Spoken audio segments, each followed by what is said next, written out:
몇 가지 좀 알아봤는데 과추형은 비뇨의학 전문의가 아니다. 아. 제가 또 평소에 워낙 말을 또 쉽게 하고 편하게 하기 때문에 아마 쟤는 의사가 아닐 거다라는 이렇게 오해가 있는데 저도 60분 잘 들어보면 한 5분 정도는 의사로 돌아오고요, 제가. 55분이 동명이 되는 거예요, 제가. 잘 들어보시면. 그런 것 때문에 루머가 나는데 저도 그래서 박사까지도 마쳤고 전문의가 맞습니다. 또 하나는요. 과추형은 돌싱이다. 사실이 아니죠. 저는 초등학교 자녀 2명 있고요, 제가. 그래가지고 대한민국에 이게 또 잘못된 상식을 알리려고 나와서 열심히 얘기하는 그냥 대한민국의 아주 평범한 가정입니다.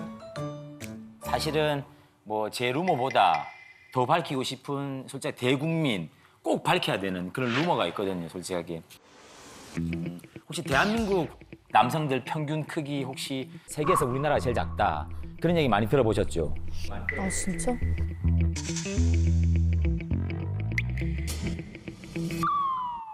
뭐 들어본 적은 있지만 꼭 그게 맞다라고 생각하지는 않습니다. 사실인가? 야. 왜요? 네, 맞습니다. 왜요? 왜요? 대한민국 남자라면 누구나 우리 김상중 씨처럼 그 말에 공감 안 하시죠?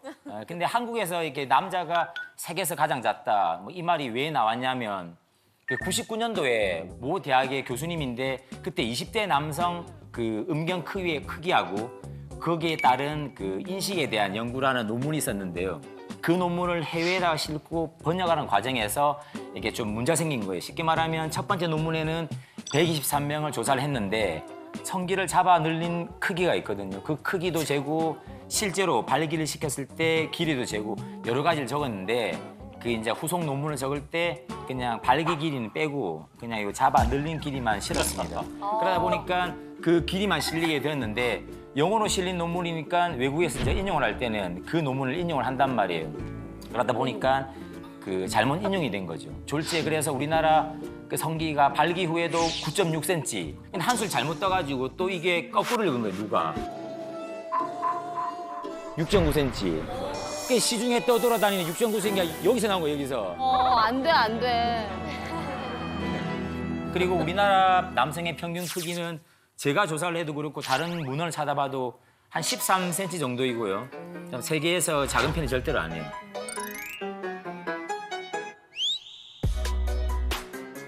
오늘 선생님 어떤 얘기를 해주실 겁니까? 아직도 우리 이게 많이 개선되고는 있는데 우리가 이게 속 얘기만 하면 되게 막 숨어서 보고 쉬쉬하는 경향들이 많단 말이에요. 그리고 내 몸에 대한 무지하고 잘못된 선입견들이 되게 많은데 이런 부분들이 우리 건강한 삶과 자신감 있는 인생을 또 이렇게 망칠 수가 있어요, 보면. 그래서 오늘의 강연 주제는 쉬쉬하는 비뇨약. 쉬쉬하는. 이 쉬쉬가 아니고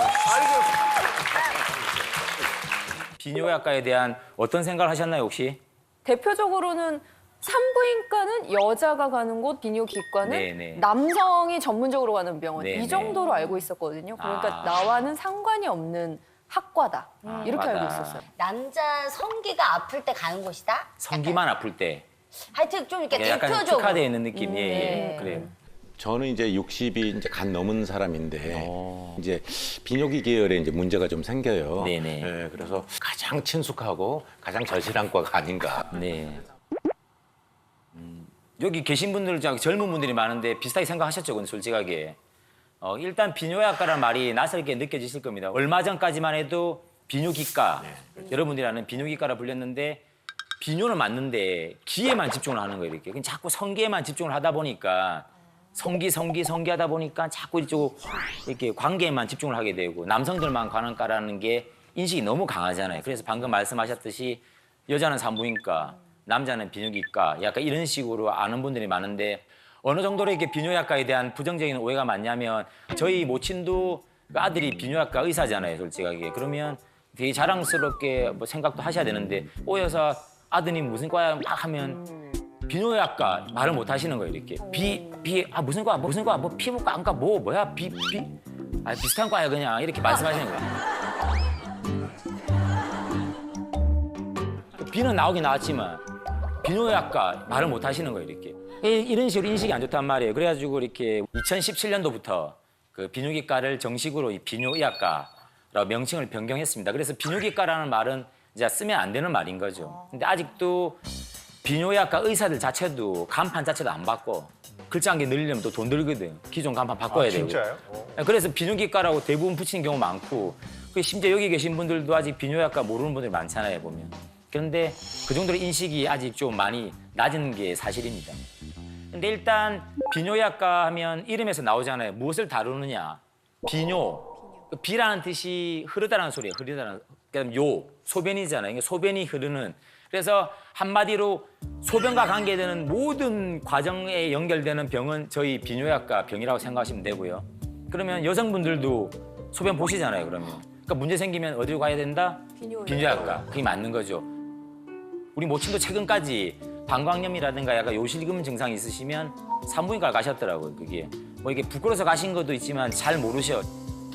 근데 실질적으로 요실금이라든가 방광염 같은 경우는 우리 소변, 배뇨계통 문제이기 때문에 그런 산부인과 가서 해결될 문제가 아니거든요.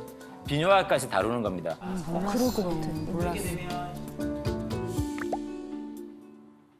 그렇게 되면 뭐 다행히 치료되는 경우도 있지만 원인을 제대로 찾지 못해가지고 악화된 상태에서 나중에 치료가 힘든 상태에서 비뇨의학과를 다시 찾는 경우가 상당히 많아요, 보면.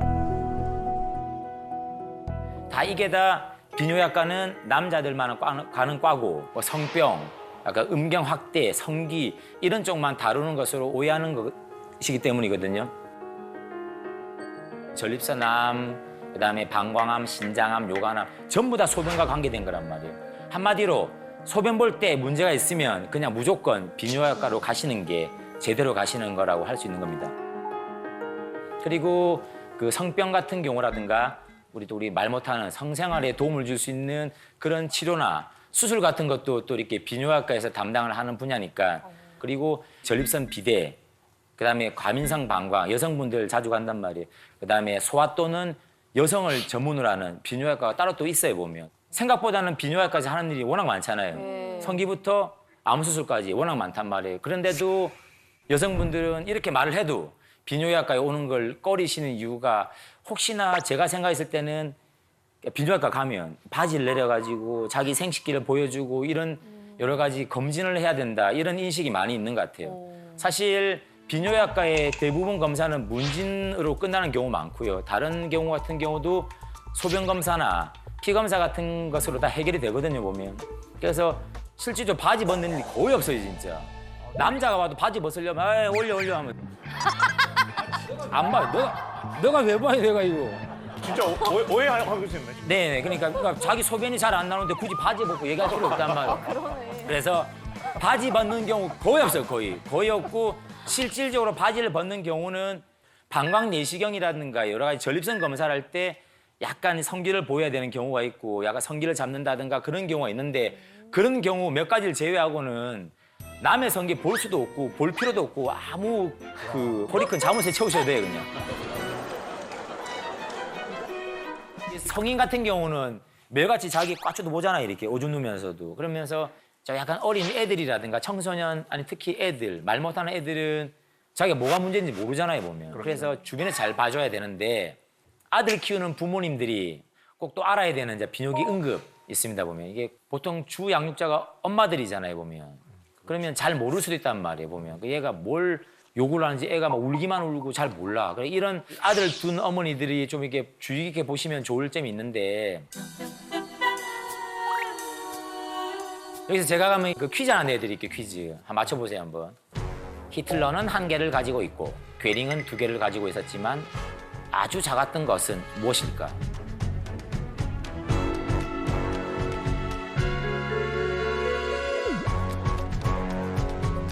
내용이 꼭 수수께끼 같잖아요. 정답이 뭐겠습니까? 고아? 맞습니다. 정답은 고환이에요, 고환. 히틀러의 고환이 하나뿐이었대요. 되게 놀랍죠? 이 내용은 독일의 역사 교수가 그 이전에 히틀러가 1923년 미넨에서 맥주올 폭동이 실패하고 아마 이게 구속됐나 봐. 그때 교도소에서 받은 신체 검사 문서를 발견했는데 그게 보니까 이자는 매우 건강하다. 하지만 잠복관이 오른쪽에 있다라고 적혀 있었대요. 잠복관은 태어나기 전에 자, 고환이 이제 음낭 속으로 완전 내려와야 돼요, 이렇게. 우리 음낭 알죠, 주머니. 그래 두 개가 쏙 나와야 된단 말이야. 근데 어떤 상태에서든 음낭까지 다 못 내려오고 이 복강이든 통로든 거의 입구든 걸려 있는 게 잠복관이에요. 이런 경우는 이게 애기들 태어나면 만져보잖아요, 보면. 하나가 없어. 만져도 보다 보면 약간 위에 걸린 경우도 있고 이게 사타구니에서 만져지는 경우도 있고 복강 안에 심지어는 있는 경우가 있는데 저체중으로 태어나면 이런 또 잠복관이 또 흔하거든요, 보면. 그래서 아이가 태어나서 얼마 안 되면 고환이 안 보여도 한 6개월에서 한 1년 기다리면 자동으로 내려와. 근데 1년이 지나도 안 내려온다. 그러면 계속 기다리면 안 돼요, 보면. 옛날 분들은 아이고 크면 다 나온다, 생긴다는데 그게 갑자기 왜 생겨? 안 생긴단 말이에요. 그래서 검사를 받고 18개월 안에는 무조건 치료를 받고 다시 밑에 당겨서 고정을 시켜줘야 돼. 그래서 나중에 또 고환도 무럭무럭 자라가지고 이렇게 또 재기능을 한단 말이에요. 우리 어렸을 때는 네네. 태산봉알이라고 그래가지고. 태산봉알. 예, 그래가지고 이렇게 크기가 굉장히 형격하게 차이가 나는. 네네네. 그게 그런 케이스가- 경우였죠. 하나가 좀 덜 내려와가지고 못 자라고 한 놈은 어휴, 얘 때문에 자기가 일을 다 해야 돼. 더 커진 거죠, 이렇게. 그러면 말씀하신 김에 남자가 바지 꽉 끼는 거 입으면 좋을 것 같아요, 안 좋을 것 안 같아요? 되죠. 바지 남자는 벗기는 거 아닌가요? 선선하게 이렇게 네. 습하지 않게 잘 관리를 하고 여자들은 따뜻하게 이렇게 해주는 게 필요하지 않을까 싶어요. 네, 맞습니다. 남자는 하체를 시원하게 해주면 좋다고 그런 말 많이 들어보셨잖아요, 보면. 습진 걸려요. 네, 그렇죠. 그러니까 정자 만드는 세포가 온도에 되게 민감해요. 따뜻하면 안 만들어요, 얘들이. 시원해야 만들기 때문에 주변보다 한 1.5도에서 한 2도씨 정도 낮아야지 얘들이 왕성하게 막 이렇게 만들어낸단 말이에요. 그래서 음낭에 정상적으로 위치해야만 정상 기능을 할 수 있거든요. 그래서 잠복관증이 치료되지 않으면 계속 복관이 있으면 이 안에서 이게 고환암이 될 수 있단 말이에요. 이게 보통 일반인들에 비해서 한 40배 정도까지 높아진단 말이에요.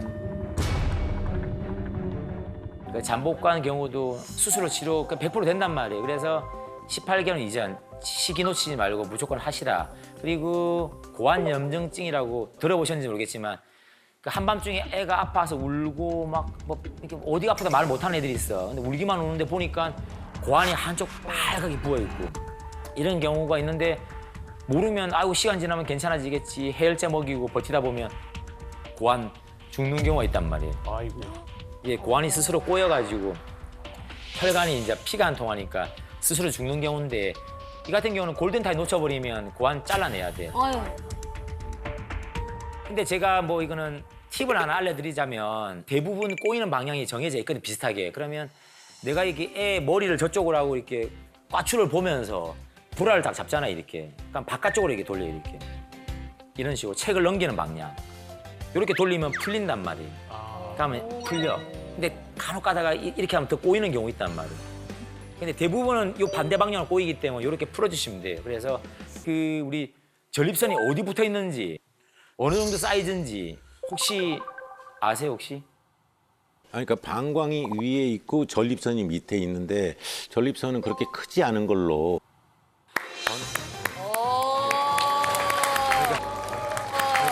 맞습니다. 이렇게. 제가 이제 많이 다녀봤어요. 이제 10여 년 전서부터 이제 전립선이 좀 안 좋아가지고 사실 요즘에 이제 빈뇨 네. 자주 하고 또 소뇨, 그러니까 양이 작다. 예. 네.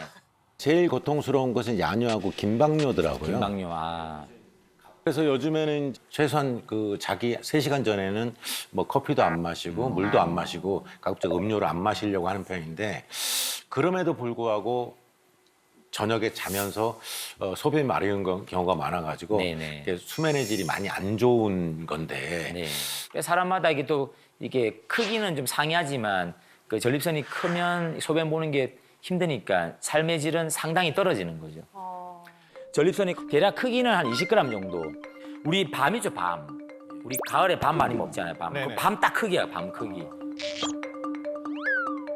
근데 30, 40대부터는 계속 커진단 말이에요, 어쨌든 간에. 계속 커지고 50대, 60대 되면 50% 이상에서는 비대져 있어요, 이미. 다 커져 있는데 그 증상이 심하다, 안 심하다, 그 정도 차이만 있는 거죠. 그래서 그 뭐 정상인의 뭐 한두 배 커져도 비대증이고 5배, 심지어는 저는 한 10배, 15배가 커지는 경우를 봤거든요. 이제. 어마어마하게 커져 있단 말이에요. 선생님, 그러니까 네. 전립선 비대증이라는 게 말 그대로 전립선이 커지는 겁니까? 그러니까 세포가 뚱뚱해지는 거죠, 이렇게. 그래서 쉽게 말하면 방광이 있고 방광에서 여자분들은 요도가 바로 연결돼 가지고 한 4cm밖에 안 돼. 그러니까 소변이 바로 나오잖아요. 근데 남자는 바깥에 뭐가 달려 있잖아요, 보면. 길도 길어. 근데 거기 굳이 또 중간에 전립선이 딱 붙어 있단 말이에요. 그래서 얘를 통과해서 나와야 돼.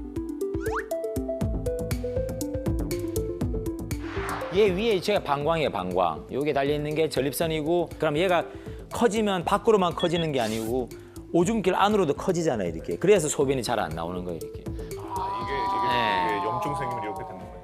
염증이랑 관계없고 얘들이 이제 뚱뚱하게 살이 찐 거죠, 이렇게. 그래서 길이 저만큼 좁아져 있으니까 그 소변도 양이 작고 잔뇨감도 남고.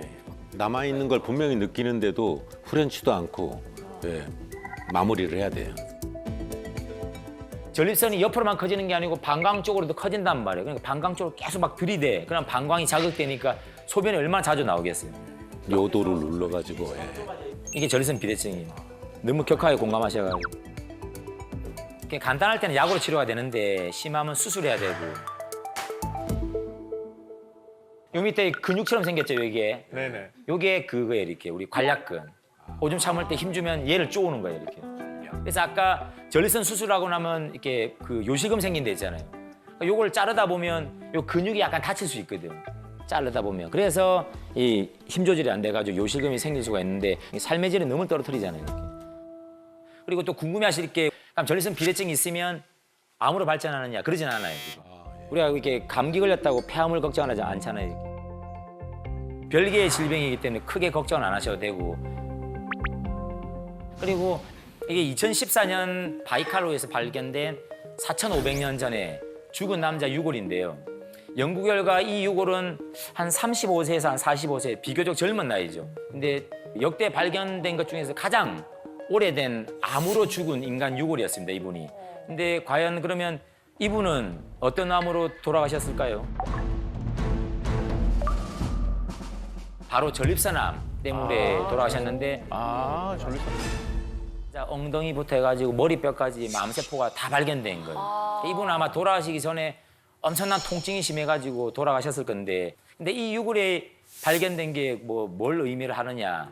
이렇게 현대인들에게도 익숙한 병이 암이잖아요, 보면. 근데 수천 년 전에도 인간의 죽음에는 이게 중요한 원인이었다는 게 밝혀진 거고, 또 이뿐만 아니고 2200년 된 이집트 미라에서도 암세포가 발견됐는데 전립선암으로 이게 추정되었거든요. 아니 근데 전립선 암인데 유골 머리에 암이 있어요? 전립선암이 전이가 제일 잘 되는 부분이 뼈예요, 뼈. 그래서 이전에 그 좀 먹고 살기 힘들 때 지금은 많이 줄어들었는데 뼈가 부러져서 왔어요, 이렇게 응급실로. 이 전립선암이 이 뼈로 전이가 된 거란 말이에요. 되게 약할 거 아니에요. 툭 부딪혔는데 뼈가 부러져 버렸어요, 이미. 근데 알고 보니까 이미 말기 전립선암이었단 말이에요. 그 정도로 뼈로 전이가 잘 되는 암이 전립선암입니다. 무섭다. 근데 이 두 유골의 공통점을 보면 둘 다 부족장 아니면 왕으로 추정되는데 왜일까요, 과연? 전립선암은 그 흔히 우리 황제암, VIP암이라고 해가지고 불리는데 실제로 우리 덩샤오핑 전 중국 주석, 야키히토 일본 왕, 미테랑 전 프랑스 대통령, 그리고 넬슨 만델라 전 남아프리카 공화국 대통령, 그다음에 그 로버트 드니로 배우 같은 분들도 전립선암으로 투병하셨거나 돌아가셨다고 한다고 합니다. 그럼 대체 왜 왕이나 대통령, 유명인사들이 전립선암에 잘 걸릴까요? 잘 먹고 잘 사는 사람들한테 약간 좀 잘생기는 경향이 있어요. 그래서 지금 서구화된 식생활 되면서 전립선암이 많이 늘어난단 말이에요. 그리고 가장 유력한 설명이 경제적인 측면에서 부유하기 때문에 평균적으로 오래 살고 또 오래 살면 전립선암이 많이 노출되니까 확률이 높아지는 거잖아요. 실질적으로 4,500년 전에 35살, 45살이면 어마어마하게 장수인 거죠, 솔직하게. 다른 남들은 5년 생존율 막 이렇게 얘기할 때 전립선암은 10년 이상 보통 생존한다고 알려져 있기 때문에 치료가 잘 되면 그 이유는 전립선암 자체의 암세포가 증식이 매우 느리거든요. 그래서 그 미국에 돌아가신 분들을 이렇게 부검을 해서 보면 한 14%까지 전립선암이 같이 있는 걸로 나옵니다.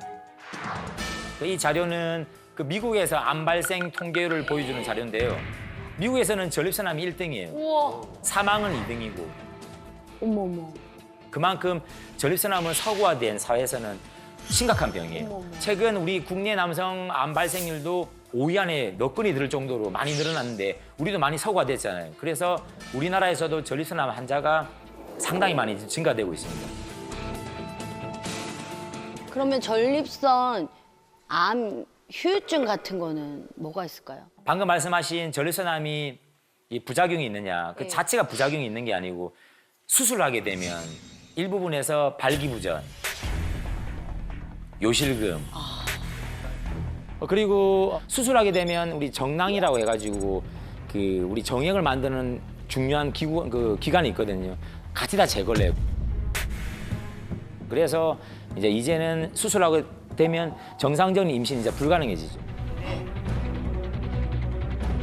그리고 나는 이미 뭐 아기는 다 있고 하기 때문에 크게 뭐 걱정할 필요는 없는데 정액이 없기 때문에 우리 남자들 마지막에 그 팍 발사하는 느낌이 있잖아요, 보면. 행복합니다. 너무 좋아하신다, 잠시. 나 이쪽하다고 얘기해야겠다, 진짜. 아니, 그 보는 만족이 크단 말, 솔직하게. 아니, 남자들이 이게 공감하잖아요. 이게 저만 쓰레기 만들지 말고. 아니, 근데 그게 안 나가. 드라이 이제큘레이션이 돼가지고 그냥 울컥울컥 하는데 전혀 안 나가요. 그래서 그 휴지도 필요 없고 아무것도 필요가 없어요. 그럼 그게 대신, 예. 발사가 안 되면 몸 안에 그냥 남아 있는 거예요? 아니 만들어지지 않은 거지. 아니요, 그 만드는 기관이 없어졌다니까. 장기가 없어져 버린. 그래서 그냥 느낌만 나고 대신 그 느낌은 느낌 나나. 그 느낌이 이렇게 절정 으악해서 팍 했을 때 걔만 안 나오는 거예요. 이렇게. 근데 좀 되게 속상하겠네요. 그게 너무 싫지만 일단은 수술 암이 중요하니까 그것 때문에 수술을 안 하지는 않는단 말이에요. 이런 전립선 질환이 태어난 달에 또 영향을 또 미친다는 또 연구 결과가 있단 말이에요. 진짜요? 오, 와. 태어난다? 우리 혹시 몇 월 달에 태어나셨나요? 저는 8월생입니다. 아, 남편은 12월이요. 똑같아요. 우리 그럼 김원효 씨는 7월생. 7월 여름이네요, 그러면. 예. 저 6월생. 그러니까 6월이면 7월이면 어차피 더울 때고 몇 월생이세요? 저는 이제 음력 6월 17일이거든요. 아, 양력을 합시다. 다 양력으로 하는데 갑자기 또 계산하기 아니 우리 힘들게. 아버지가 이게 그 늦게 하시는 바람에 주민등록상으로는 8월 1일로 돼 있습니다. 맞습니다. 예, 그럼 어째 더울 때 태어나셨네요. 추울 때 태어나신 분들 좀 잘 들으셔야 돼요, 이렇게. 여기 말씀해 주신 분 중에서는 나르샤님 남편분. 왜요? 여름에 태어난 남성보다 겨울에 태어난 남성이 전립선이 좀 더 크고 그다음 전립선 암이 좀 더 많이 생긴다는 것이 조사됐는데 왜 그러냐면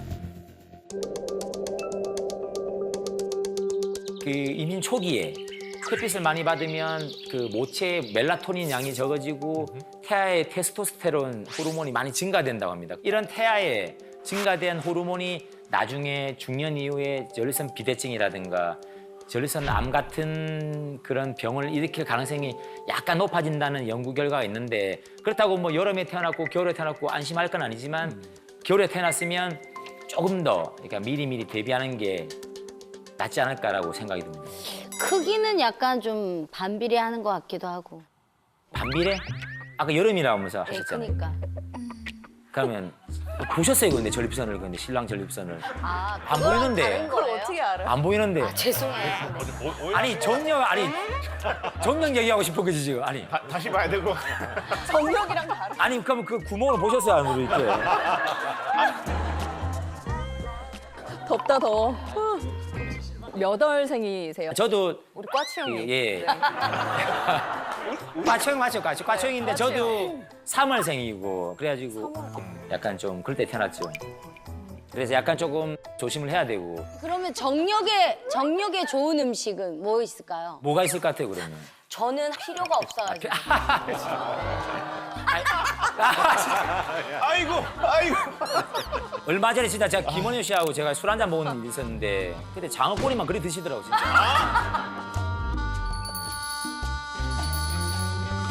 근데 남성 정력에 좋다는 음식이 많이 들어보셨잖아요, 보면 네. 뭐 마늘, 부추, 뭐 장어 많은데 뭐 모든 영양소 골고루 섭취하면 다 좋은 거죠. 근데 혹시 럭키 씨는 인도에서 이렇게 뭐 특히 뭐 정력에 좋은 그런 음식 있나요? 대표적으로 하면은 네.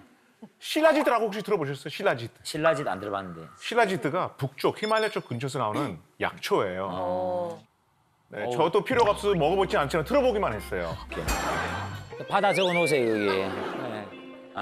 괜찮네요. 근데 비뇨약계에서 가장 많이 추천하는 음식은 늑대의 사과라고 불리는 건데 바로 토마토.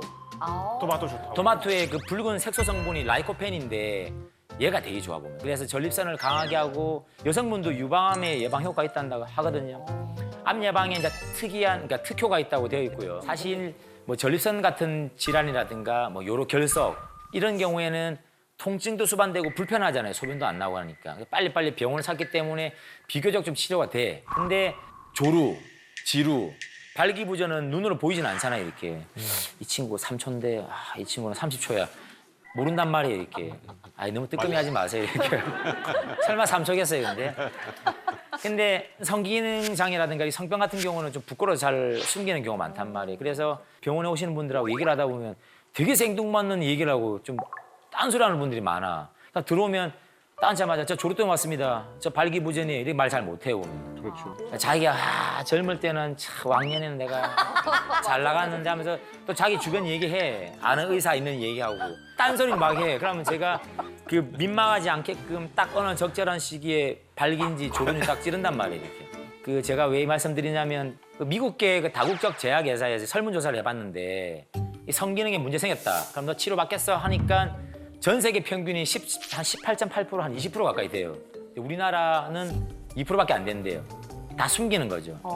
민망하게 뭘 그래 나이 들면 그렇지 이런 거 있잖아요. 보면. 그래서 성기능 장애로 인해 삶의 질이 너무 떨어지는데 숨기기만 하는 거죠. 그래서 이런 품격 때문에 주변 사람들한테 막 물어보고 초록창에 검색만 하고 자기 혼자서 끙끙 앓잖아요. 그러니까 계속 막 이렇게 막 안 좋은 속설들, 말도 안 되는 속설들이 부풀어지면서 아마 비뇨학과만큼 속설이 많은 과도 별로 없을 거예요, 아마. 그 혹시 들어보신 분 있을 거예요, 아마. 그 조루 치료하는 방법이라고 시중에 떠도는 얘기인데 이 과추를 탄산수에 담그고 있는데. 에? 어디? 아니 근데 유튜브에서 막 그 회자됐다면서 나한테 물어보더라고. 그래 그뭔 소리냐니까. 아니 탄산수를 먹어야지 그걸 과추에 담그냐니까. 처음에는 한 30초 담그다가 나중에 한 2, 3분 담그고 버텼다 하더라고 이렇게. 그러면 진짜로 뭐 조루 있는 분들은 죽을 때 진짜 유언장에 여보 나 죽을 때 양지 바른 곳에 시원한 탄산수랑 같이 묻어줘. 저승에서는 내가 탄산수 담그고 기다릴게. 이렇게 해야 돼 이렇게. 진짜. 이게 말이 된다 생각하세요 진짜. 탄산수 제가 그리 좋아했는데 못 먹는단 말이죠. 기분 나빠. 진짜.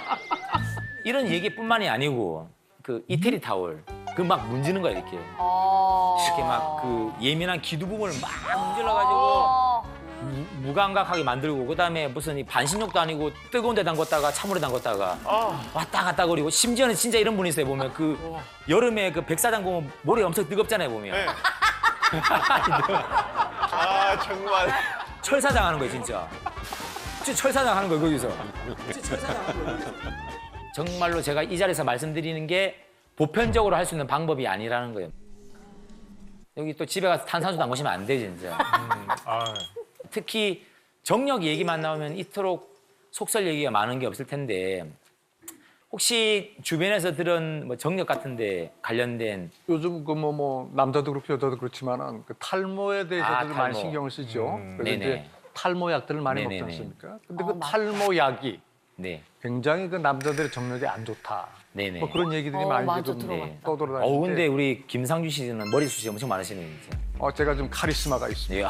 네. 야. 머리칼. 카리스마, 네. 탈모 치료제는 그 남성 호르몬을 막는 역할을 한단 말이에요. 그래서 머리가 덜 빠지는 역할을 하고 근데 그 부작용이 성욕을 떨어뜨리고 달기력도 떨어뜨리고 정자의 약간 양도 떨어뜨리고 약간 이제 부작용이 있어. 근데 이거는 약간 일시적인 영향일 수 있거든요. 그래서 너무 크게 걱정하지 말고 나중에 혹시 또 이 약을 끊어도 정상으로 돌아오니까. 근데 대부분 너 약 끊을래 성욕을 포기하려 하면 젊은 분들이 뭘 포기할 것 같아요? 약을 야. 포기하죠. 아니라니까 전부 다 성욕을 포기해 전부 다. 진짜요? 진짜요? 머리가 없으면 못 만나잖아 여자를.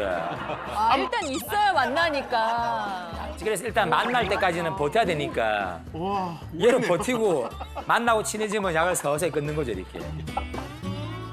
그걸 어떻게 생각하세요? 혹시 살쪘을 때 까추가 커질까요, 작아질까요, 똑같을까요? 몸에 묻힌다는 생각을 묻힌다. 예. 맞는 말이죠. 이게. 일단 뭐 남자 얘기는 살이 찌면 성기가 작아진다. 이거는 거의 맞는 말이기 때문에 그 소화비만 오지 않게끔 되게 조심해야 돼요. 그러니까 보통 한 12세 이럴 때 이제 2차 성징 온단 말이에요. 그럼 목소리도 막 굵어지고 까추도 막 갑자기 막 커진단 말이에요. 막 고환도 막 커지고 하는데 그때 엄청 비만이야. 그러면 살은 여성 호르몬이 주로 관계를 하고 근육은 남성 호르몬이란 말이에요.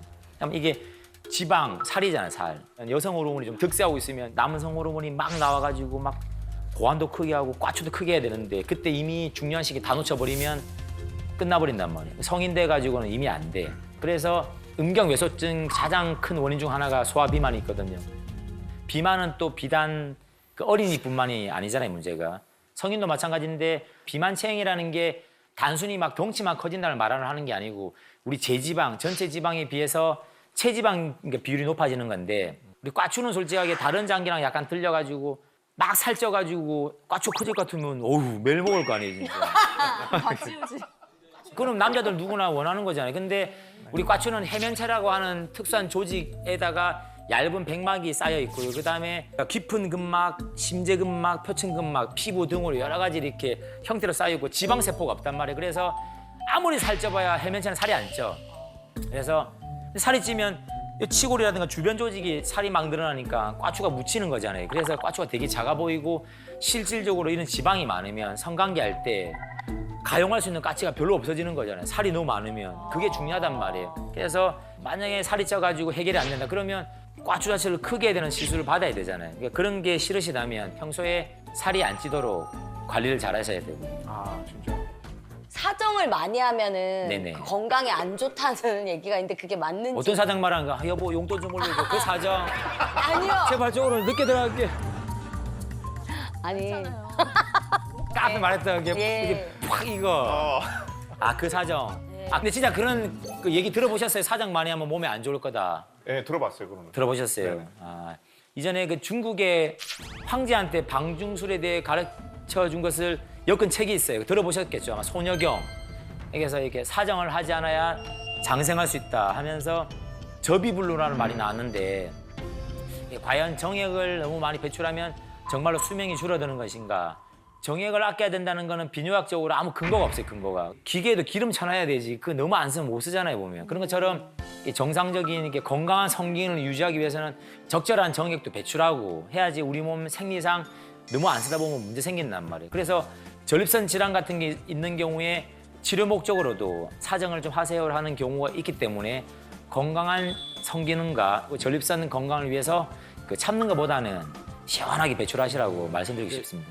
그러면 실제로 코 크기하고 네네네. 성기 크기가 연관성이 있는 거예요? 근데 그 이야기 많이 들어보셨죠? 진짜 많이 들어봤어. 너무 많이 들어봤죠. 코가 크면 오! 스트롱맨이다. 같이 크다. 크기도 클 클 같다. 것이다. 우리 예전에 고전 심청전 보면 뺑덕어범 아시잖아요, 그분. 그분이 막 코가 큰 총각만 있으면 그렇게 막 떡을 사줬대.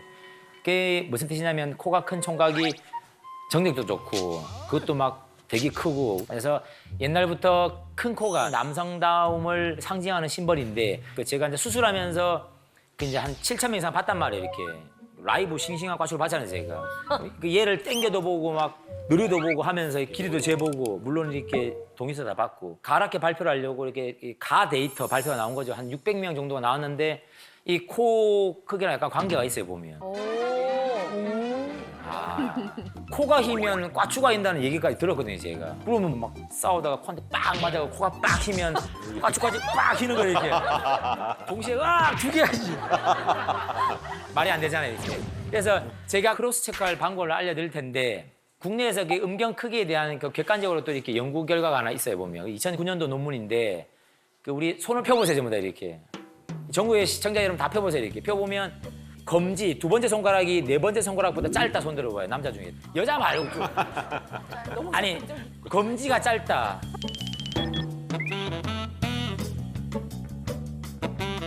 약지보다 검지가 짧다 손 들어보세요.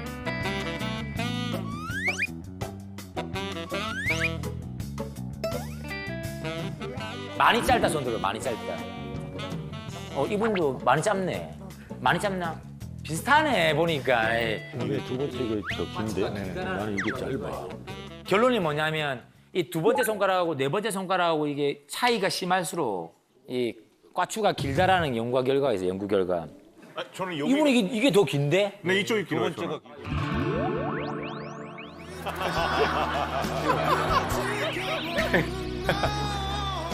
아니, 내일 병원에 가면 돼요. 예, 재밌어 하는 길어. 소리고요. 아무튼 그래서 결론적으로는 코와 약간 연관성이 있을 수 있고 손가락 길이도 상관이 있을 수 있다. 요 정도만 생각하시면 될 것 같아요.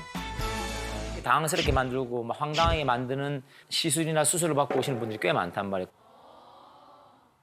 그게 두 가지죠. 보통 확대라든가 자위에서 정말 이상한 방법으로 해가지고 병원 오는 분들이 있단 말이에요. 근데 이런 분들은 성관념이 좀 약간 잘못된 분들도 많고 물론 확대 자체는 나쁜 건 아닌데 그거를 하려고 하면 병원에 가야 되지. 친구끼리 모여가지고 하고 있는 거란 말이에요. 그래서 이런 게 잘못된 속설이라든가 이런 것 때문에 생긴 저는 부작용이라고 생각한단 말이에요. 이 같은 경우도 제가 논문을 적은 거거든요. 논문. 뭐야? 뭐예요, 그게?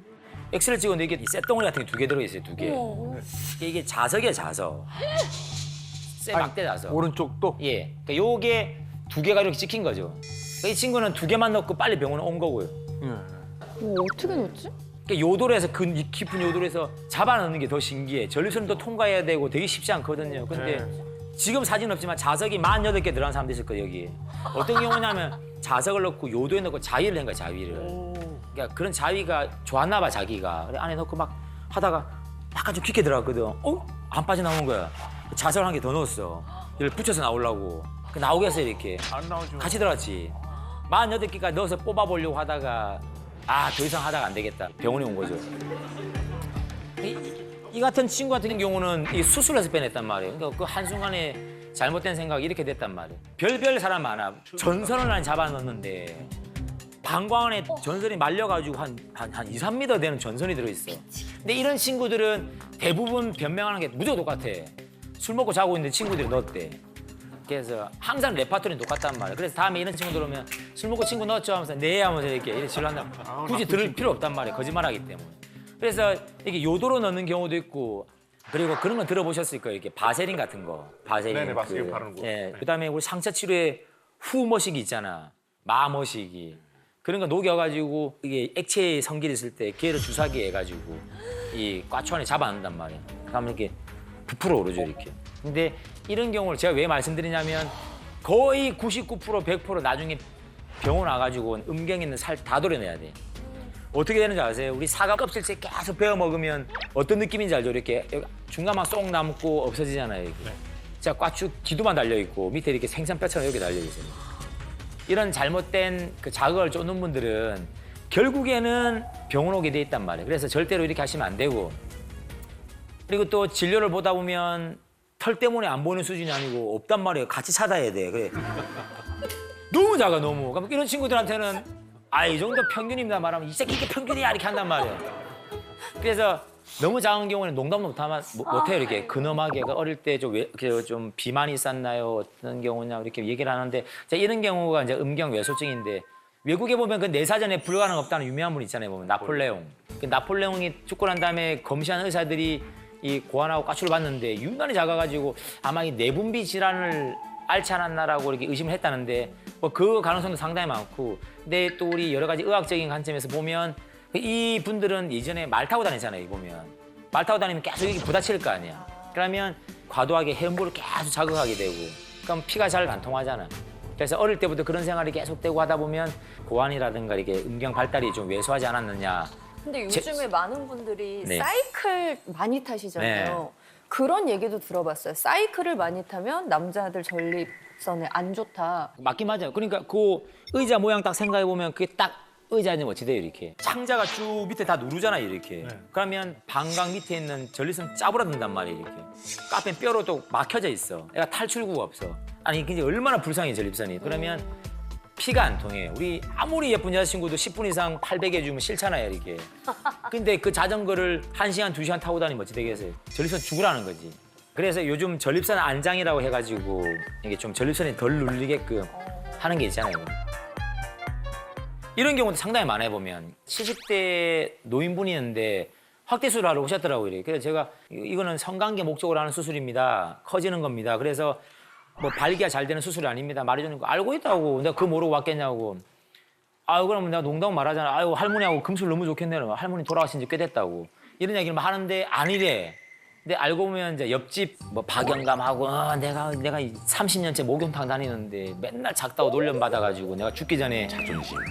목욕탕 갔을 때 이렇게 따뜻하게 한번 걸어보고 싶다. 항상 수건으로 가려졌던 자기 자신이 밉다는 거죠. 하겠다 했는데 진짜 농담하는 게 아니고 그 뒤로 코로나 터져가지고 아 너무 안타까워. 한 2년간 아마 목욕탕 못 가셨을 텐데 건강하셔야 될 텐데 걱정해 진짜. 이분 너무 기억이 나가지고 생각이 나고요 일단. 근데 얼마 전에 보니까 중학교인가 거기서 콘돔 씌우는 법 알려주겠다고 했는데 학부모들이 난리 난 거예요 이렇게.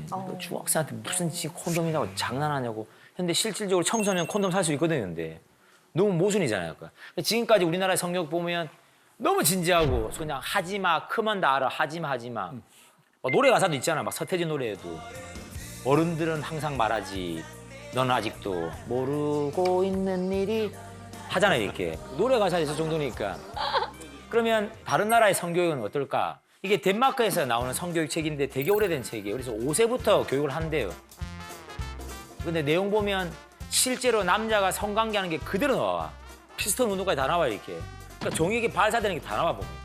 너무 막 충격적인 거예요. 근데 에이 그거는 개방된 서구 사회니까 그럴 거다고 말은 하는데 중국에서는 성교육이 많이 바뀌고 있대. 베이징 사범대 출판부가 개정해서 만든 건데 새롭게 내놓은 초등학교 성교육 교과서 한번 보세요 한번.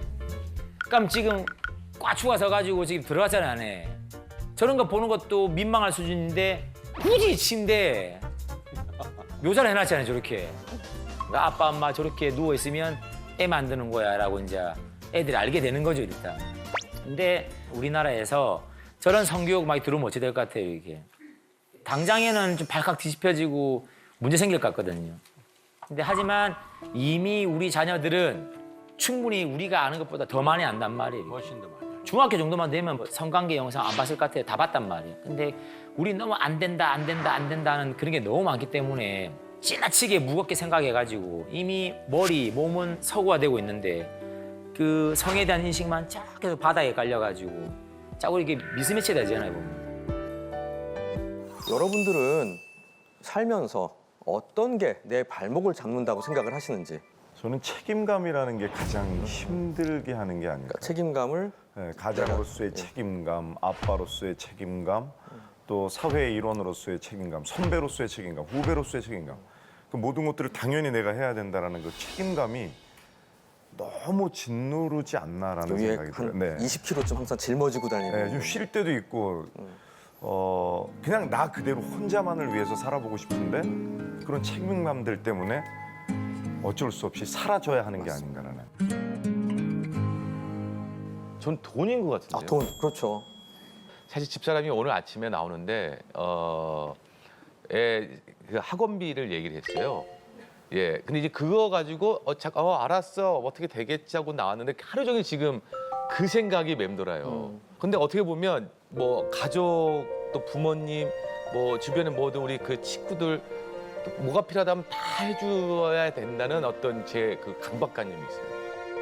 좀 여러 가지 상황을 다 보자면 돈이 내 인생의 발목을 잡는 것이 아닌가 그러니까 생각해요. 돈이 적당하면은 내가 하기 싫은 일이라든지 뭐 너무 바쁘지 않게 예. 지낼 수도 있을 텐데 돈이라는 걸 또 환산되는 아, 수많은 그럼요. 것 때문에 예. 이거는 하기 싫은데 하는 것도 머릿속에 다음 달까지 뭐 해야 되는데 예. 이런 것들 때문에 일을 하게 되고 예, 맞아요. 그게 스트레스가 되고 맞습니다. 사람 더 지치게 하는 기분 예. 좋게 하는 일이 아니라 사람 지치게 되는 일들을 맞습니다. 하게 되는 무슨 돈이다. 저는 16살 때부터 방송을 시작했거든요. 그러니까 너무 어렸을 때부터 이런 사회적인 사람들과의 이거를 많이 겪다 보니까 인간관계 뭐 이런 것들이 좀 저를 좀 힘들게 하는 것들. 어디선까지 다가가야 될지 어디에서 멈춰야 될지를 이게 자꾸 마음이 닫아지더라고요. 근데 저는 제가 요즘 지난 10년 사이에 특히 만나서 상담을 해본 우울하고 불안하고 스트레스 받아서 잠을 못 자요 하는 분들 중에 70%는 결국 열심히 최선을 다해서 완벽하려고 하다 지친 분들이에요.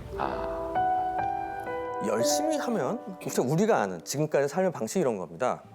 실력이 늘죠. 그러니까 애들 공부하는 거 이런 거잖아요. 그러면 성취감을 경험해. 잘 됐다. 50점 하다가 70점 되면 너무 좋잖아요. 성취감을 경험하고 안정과 성공이 옵니다. 그럼 인정받아요. 그럼 더 열심히 해요. 그러니까 지금까지 우리 사회에서는 당연히 열심히 하면 그걸 얻을 수가 있었습니다. 우리 열심히 한 것만큼. 근데 지금 젊은 분들, 내지는 지금 한참 열심히 해야 되는 분들은 티가 안 나요. 내가 90점이 된 다음부터 1점, 2점 올리기 참 어렵죠. 우리 그런 쪽 많잖아요. 토익도 그렇고 토플도 그렇고 어느 정도 된 다음부터는 1점 올리는 게 참 어렵습니다. 그러니까 옛날에는 우리가 40점짜리, 50점짜리 나라 같았어요. 근데 그 70점, 80점까지는 금방 갔습니다. 근데 90점이 된 이후부터는 해도 속도가 안 나요. 티도 안 나요. 근데 조금만 잘못하면 뒤로 밀릴 것 같아요. 무서워요. 왜냐면 남들 다 열심히 하거든. 그러니까 보통과 평균 값이 올라가고 있다는 거죠. 저랑 만났던 상담하는 친구들 중에 전 청소년들하고 대학생들이 많은데요. 굉장히 흥미로운 얘기를 한 적이 있어요. 작년 요맘때쯤. 선생님, 전 태풍이 제일 부러워요. 왜 그랬을까요? 태풍이 불어올 때도 있긴 있었죠. 예. 고칠 것이 없으니까 가고 싶은 대로 밀고 가버리니까. 저는 처음에는 태풍 오면 학교 안 가서 이런 얘기할 줄 알았는데 얘 의외로 어떤 얘기를 하냐면 태풍은 진로가 결정돼 있잖아요. 그러니까 여기서부터 이렇게 갈 길이 10월 4일부터 10월 9일까지 갈 길이 딱 정해져 있는 거야 이게. 그러니까 얘는 너무 부러운 거야. 얘는 모의고사 한번 보고 뭐 성적 한번 나올 때 선생님 불려가고 3,000개의 전형이 있으면서 무슨 대학 무슨 과를 가야 될지 도대체 감이 안 잡히는 거야 이게. 이런 식으로 뭔가 불안해. 열심히 하고 있는데 뭔가 진로가 좀 결정됐으면 좋겠어. 이런 안정성이 없어요 우리 사회가. 근데 그로 인해서 생기게 되는 몇 가지 이제 부작용들이 생기게 돼요. 몸에 그냥 심리적인 게 아니라 생리적인 변화들이 옵니다. 첫 번째, 조바심. 더 열심히 해야 될 것 같아. 어떤 일이 벌어졌을 때 내가 더 열심히 하면 될 것 같으니까 내가 좀 못하고 있다고 생각해. 나를 나태하다고 생각해요. 조바심이 나요. 두 번째로는 시야가 좁아집니다. 즉 열심히 살면 앞을 본 능력이 떨어지니까 좀 멀리 봐서 내가 앞으로 이렇게 가야지 라는 게 안 보여요. 우리 등산할 때 지쳐서 등산하면 앞사람 빨간색 옷 입어서 이거 기억 안 납니다. 그럴 때 있으시죠? 그러니까 좀 산도 좀 보다가 좀 편하게 김밥도 좀 먹고 가자 이러면 좋은데 막 회사 등반대야 열심히 가다 보면 앞사람 등이 뭐 브랜드의 빨간색 옷이었어. 이거밖에 기억이 안 나는 거예요. 시야가 협소해지는 일이 생기게 된다는 겁니다. 그러면서 또 조바심이 나는. 그러니까 열심히 하지만 하나도 만족스럽지가 않고 그냥 지치기만 하는데 지치면 나 기분 좋다 하면서 기분 좋게 지쳐야 되는데 자면서도 더 열심히 했어야 되는데 난 이거 갖고 어떻게 하려고 그래. 착한 사람들이 더 그래요. 근데 그러면 어느 순간 어떻게 될까요? 확 가서 나 이러다 죽을 것 같아. 나 이러다 죽을 것 같아요. 아까 말한 책임감 같이 나 혼자 좀 제발 좀 살려주세요. 혼자 뿡 하고 도망가고 싶어요. 우리 비행기에서 탁 눌러가지고 비상탈출 해가지고 팍 나가고 이 비행기 난 책임지고 싶지 않아. 용하세요. 예. 타고 날아가고 싶어. 1년만 혼자 해외여행 갔다 오고 싶어. 다 잊어버리고 지내고 싶어. 그런 마음이 하루도 몇 번씩 생기게 됩니다. 자, 보시면 원래 스트레스는 좀 받아주는 게 좋아요. 시험 전날 우리 좀 긴장하잖아요. 근데 그러면은 스트레스 좀 받으면은요 수행 능력이 올라갑니다. 원래는. 근데 문제는 계속 올라가 주면 좋은데 얘가 그게 안 돼. 거꾸로 떨어지게 돼 있습니다. 우리가 여기 와 있어요. 쭉 야금야금 스트레스를 받아서 이쪽으로 쭉 오다 보면 기본이 여기 와 있는 거예요. 그럼 어떻게 되냐? 스트레스를 받으면 수행력이 떨어져요. 그러니까 어느 순간부터 머리가 서버렸어요. 시야가 좁아졌어요. 집중이 안 돼요. 외우려고 해도 안 외워져요. 저한테 그런 수험생들이 옵니다. 전 그런 수험생들한테 뭐라고 얘기하냐면 야, 토요일 오전 쉬어. 자. 너 좋아하는 영화도 보러 가. 선생님 미쳤어요 그래요. 너무 안타깝죠. 저는 거꾸로 이 메커니즘을 아니까 너 여기서 일로 와야 돼. 일로 와야지 일로 올라가. 그러니까 여기 밤에 와서 잠이 안 오는 것도 이래서 그러는 거예요. 심정은 곤두서 있는 상태 밤 10시까지 일하다가 집에 왔어요.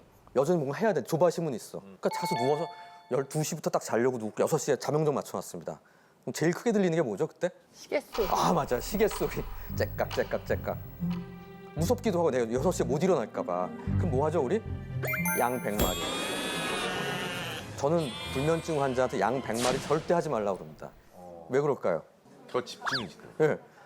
이런 사람들이 강박적이고 완벽한 사람들이기 때문에 74, 75, 76, 78, 79 하다 헷갈리는 거야 그럼 또 한 마리, 두 마리, 세 마리 나중에 안 잊어버리려고 표시까지 해요. 그러면 어느새 6시가 돼 있죠. 새하얗게 하루를 새버리는 일이 벌어진다는 겁니다. 불면증으로 오신 분이 있는데 낮에는 커피 2분을 살아요. 새칭 우리 벤티라는 거 있잖아요. 큰 거. 그걸 한 3개 먹어요. 그다음 저녁이 되면 잠이 안 올까 무서워서 맥주를 마시기 시작해요. 그러면 수면제를 달라고 저한테 오신 거예요. 그럼 카페인을 이만큼 집어넣었으니까 당연히 잠이 안 오지. 근데 이 시간도 자기 일을 해야 돼. 집중을 해서 일을 해야 된다는 거예요. 열심히 살지 않으면 어느 순간부터 우리는 죄의식을 갖게 됩니다. 좀 문제가 있는 사람, 나태한 사람. 근데 그게 너무 지나친 면이 생겼다는 거죠. 그러다 뚝 부러지는 일이 생기게 된다는 거죠. 이 만화, 혹시 연세 있는 분들 아실 것 같은데. 김한석 씨. 저는 위인전을 읽어가지고요. 아, 예. 만화를 안 보셨는데. 혹시 안주환 씨 아세요? 뭐죠? 지옥의 링은 아닌 것 같고. 혹시 기억 도전자 하리케인. 야, 도전자 허리케인. 맞습니다. 역시 김상주 씨는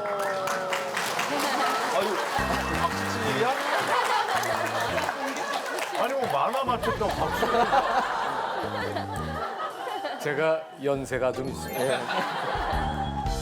이게 굉장히 오래된 일본 만화입니다. 근데 이제 헝그리 복서예요. 이제 세계 챔피언이랑 15회까지 끝까지 갔습니다.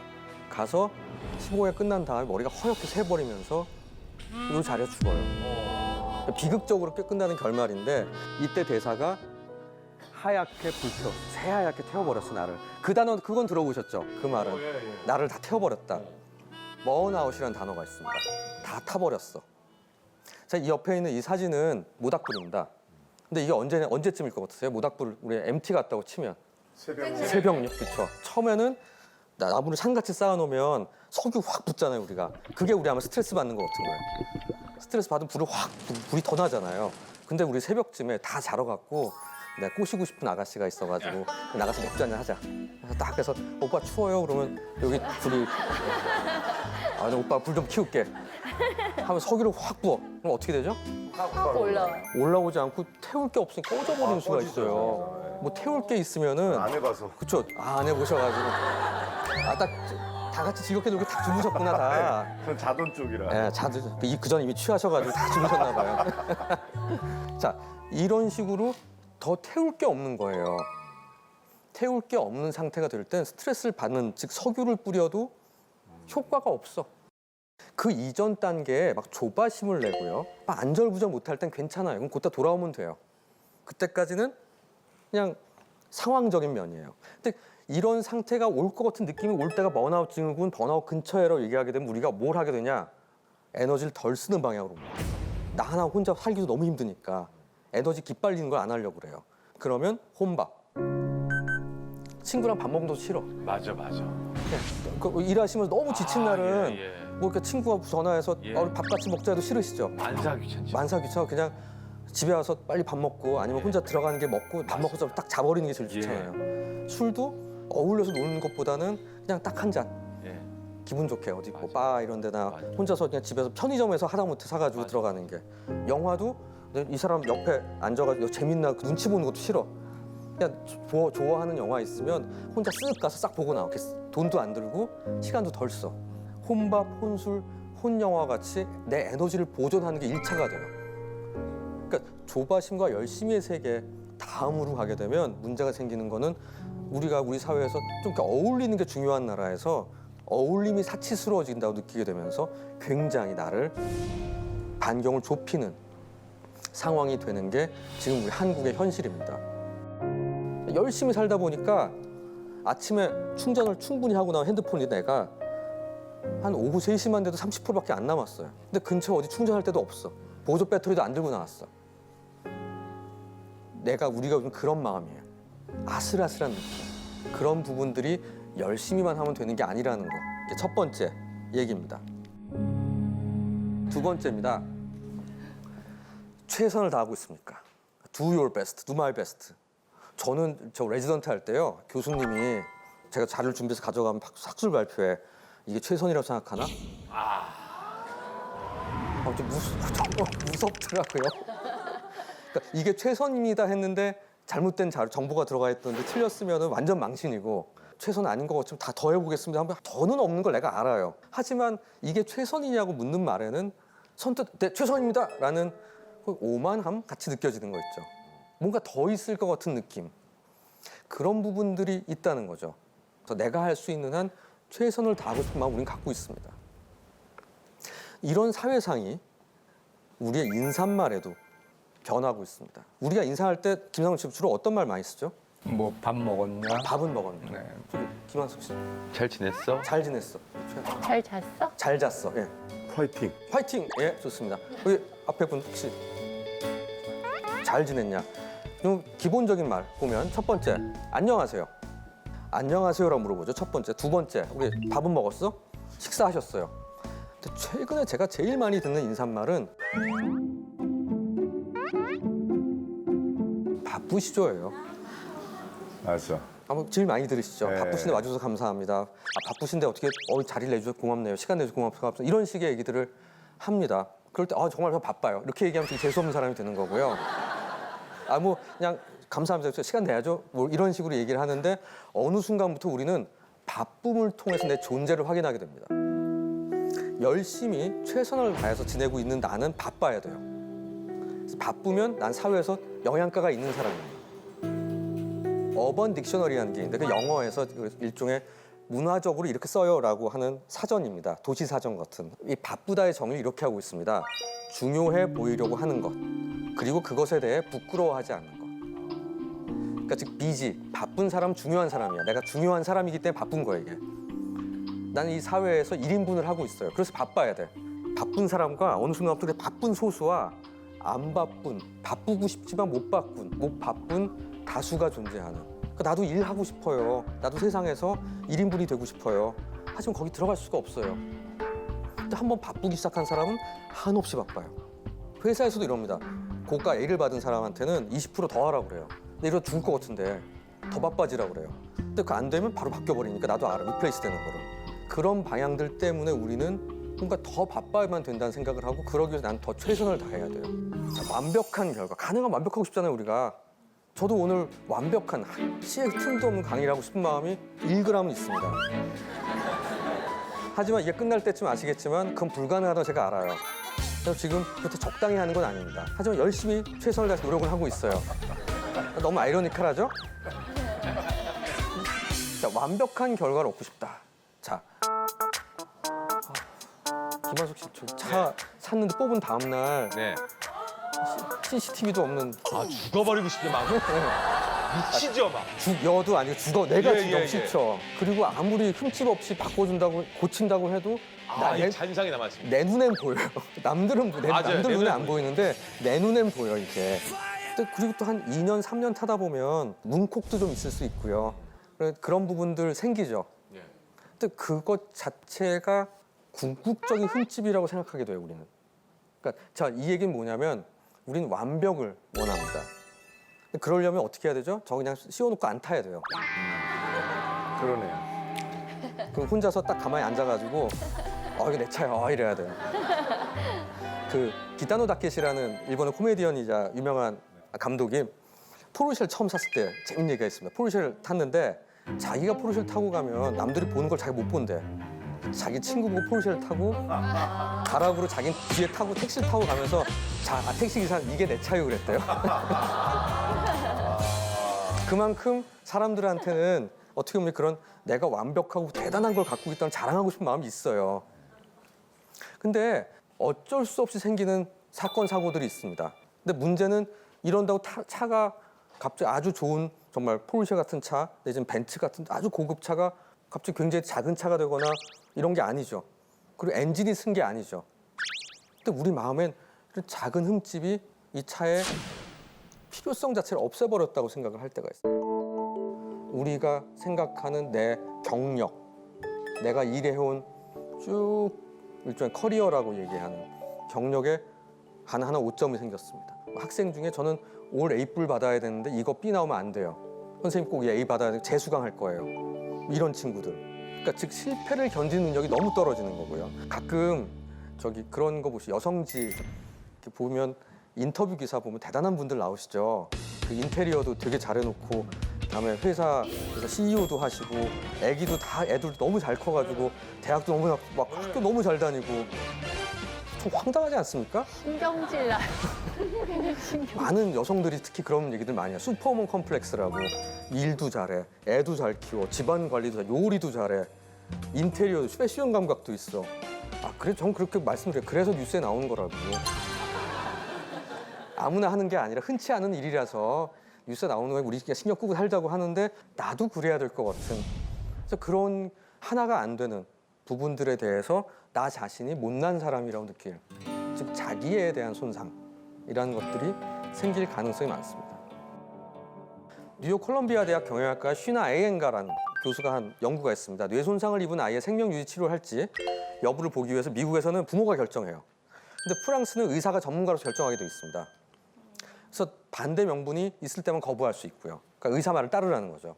아이를 잃고 난 다음에 오랫동안 죄책감과 후회를 경험하는 건 의외로 프랑스가 아니라 미국의 부모였어요. 완벽하게 내가 최선의 선택을 하고 내가 책임지면 되니까 당신 마음이잖아요 생각하겠지만 그게 아니라 이런 중요한 일일 때는 전문가의 의견을 따르는 게 아 그래 그럴 수밖에 없어라고 느끼게 된다는 거죠. 근데 지금 우리 사회는 완벽주의를 지향하면서 가면 갈수록 개인에게 선택을 묻도록 하죠.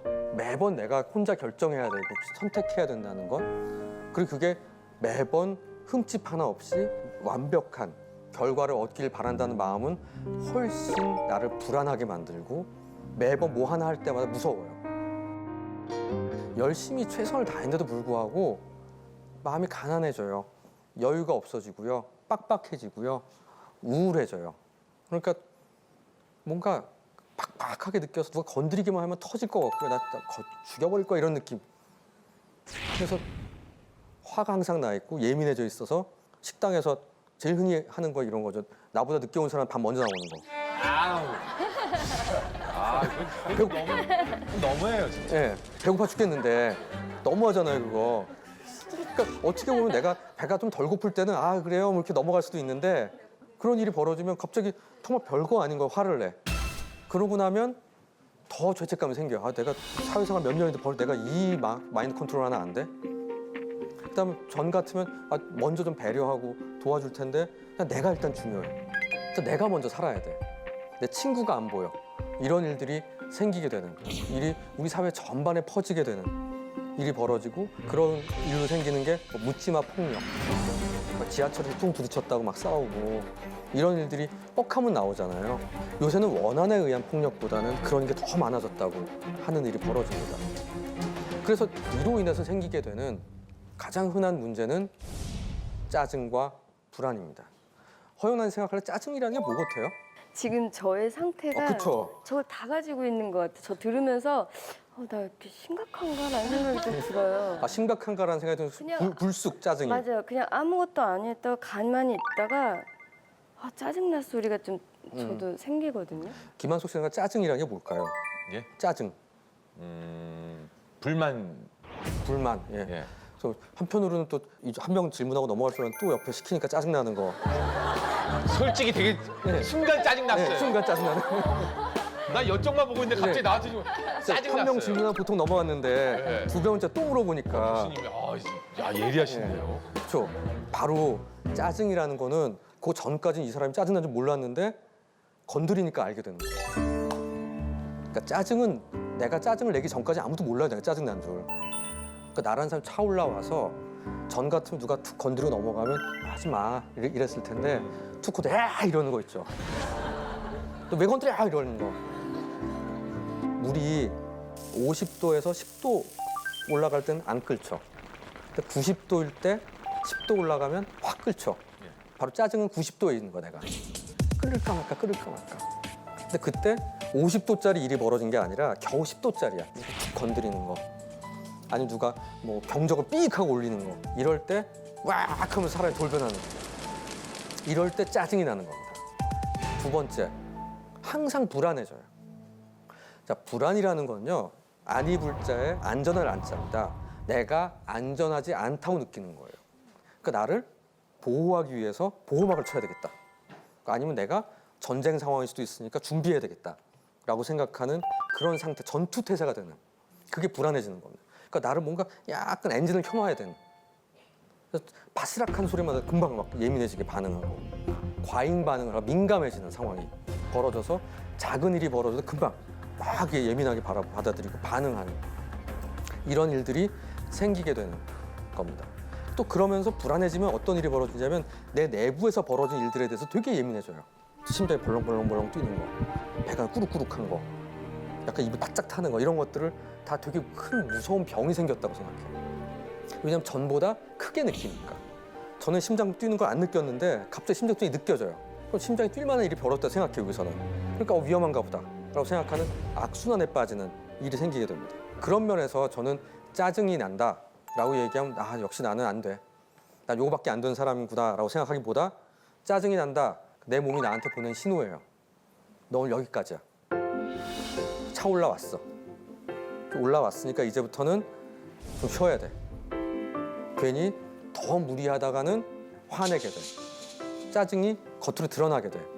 그러니까 약간 짜증이 날 것 같은 묘한 느낌 들 때는 탁 멈춰야 돼요. 우리 이미 하고 있는 게 그럴 땐 잠깐 나가서 뭐 커피 한 잔 마시기도 하고 잠깐 바람을 쐬기도 하고 회의하다가 잠깐 쉬었다 합시다 이럴 수도 있는 거죠. 근데 그게 안 되고 짜증이 나지만 나는 빨리 끝내야 돼 일을. 그런 생각이 될 때 문제가 생긴다는 겁니다.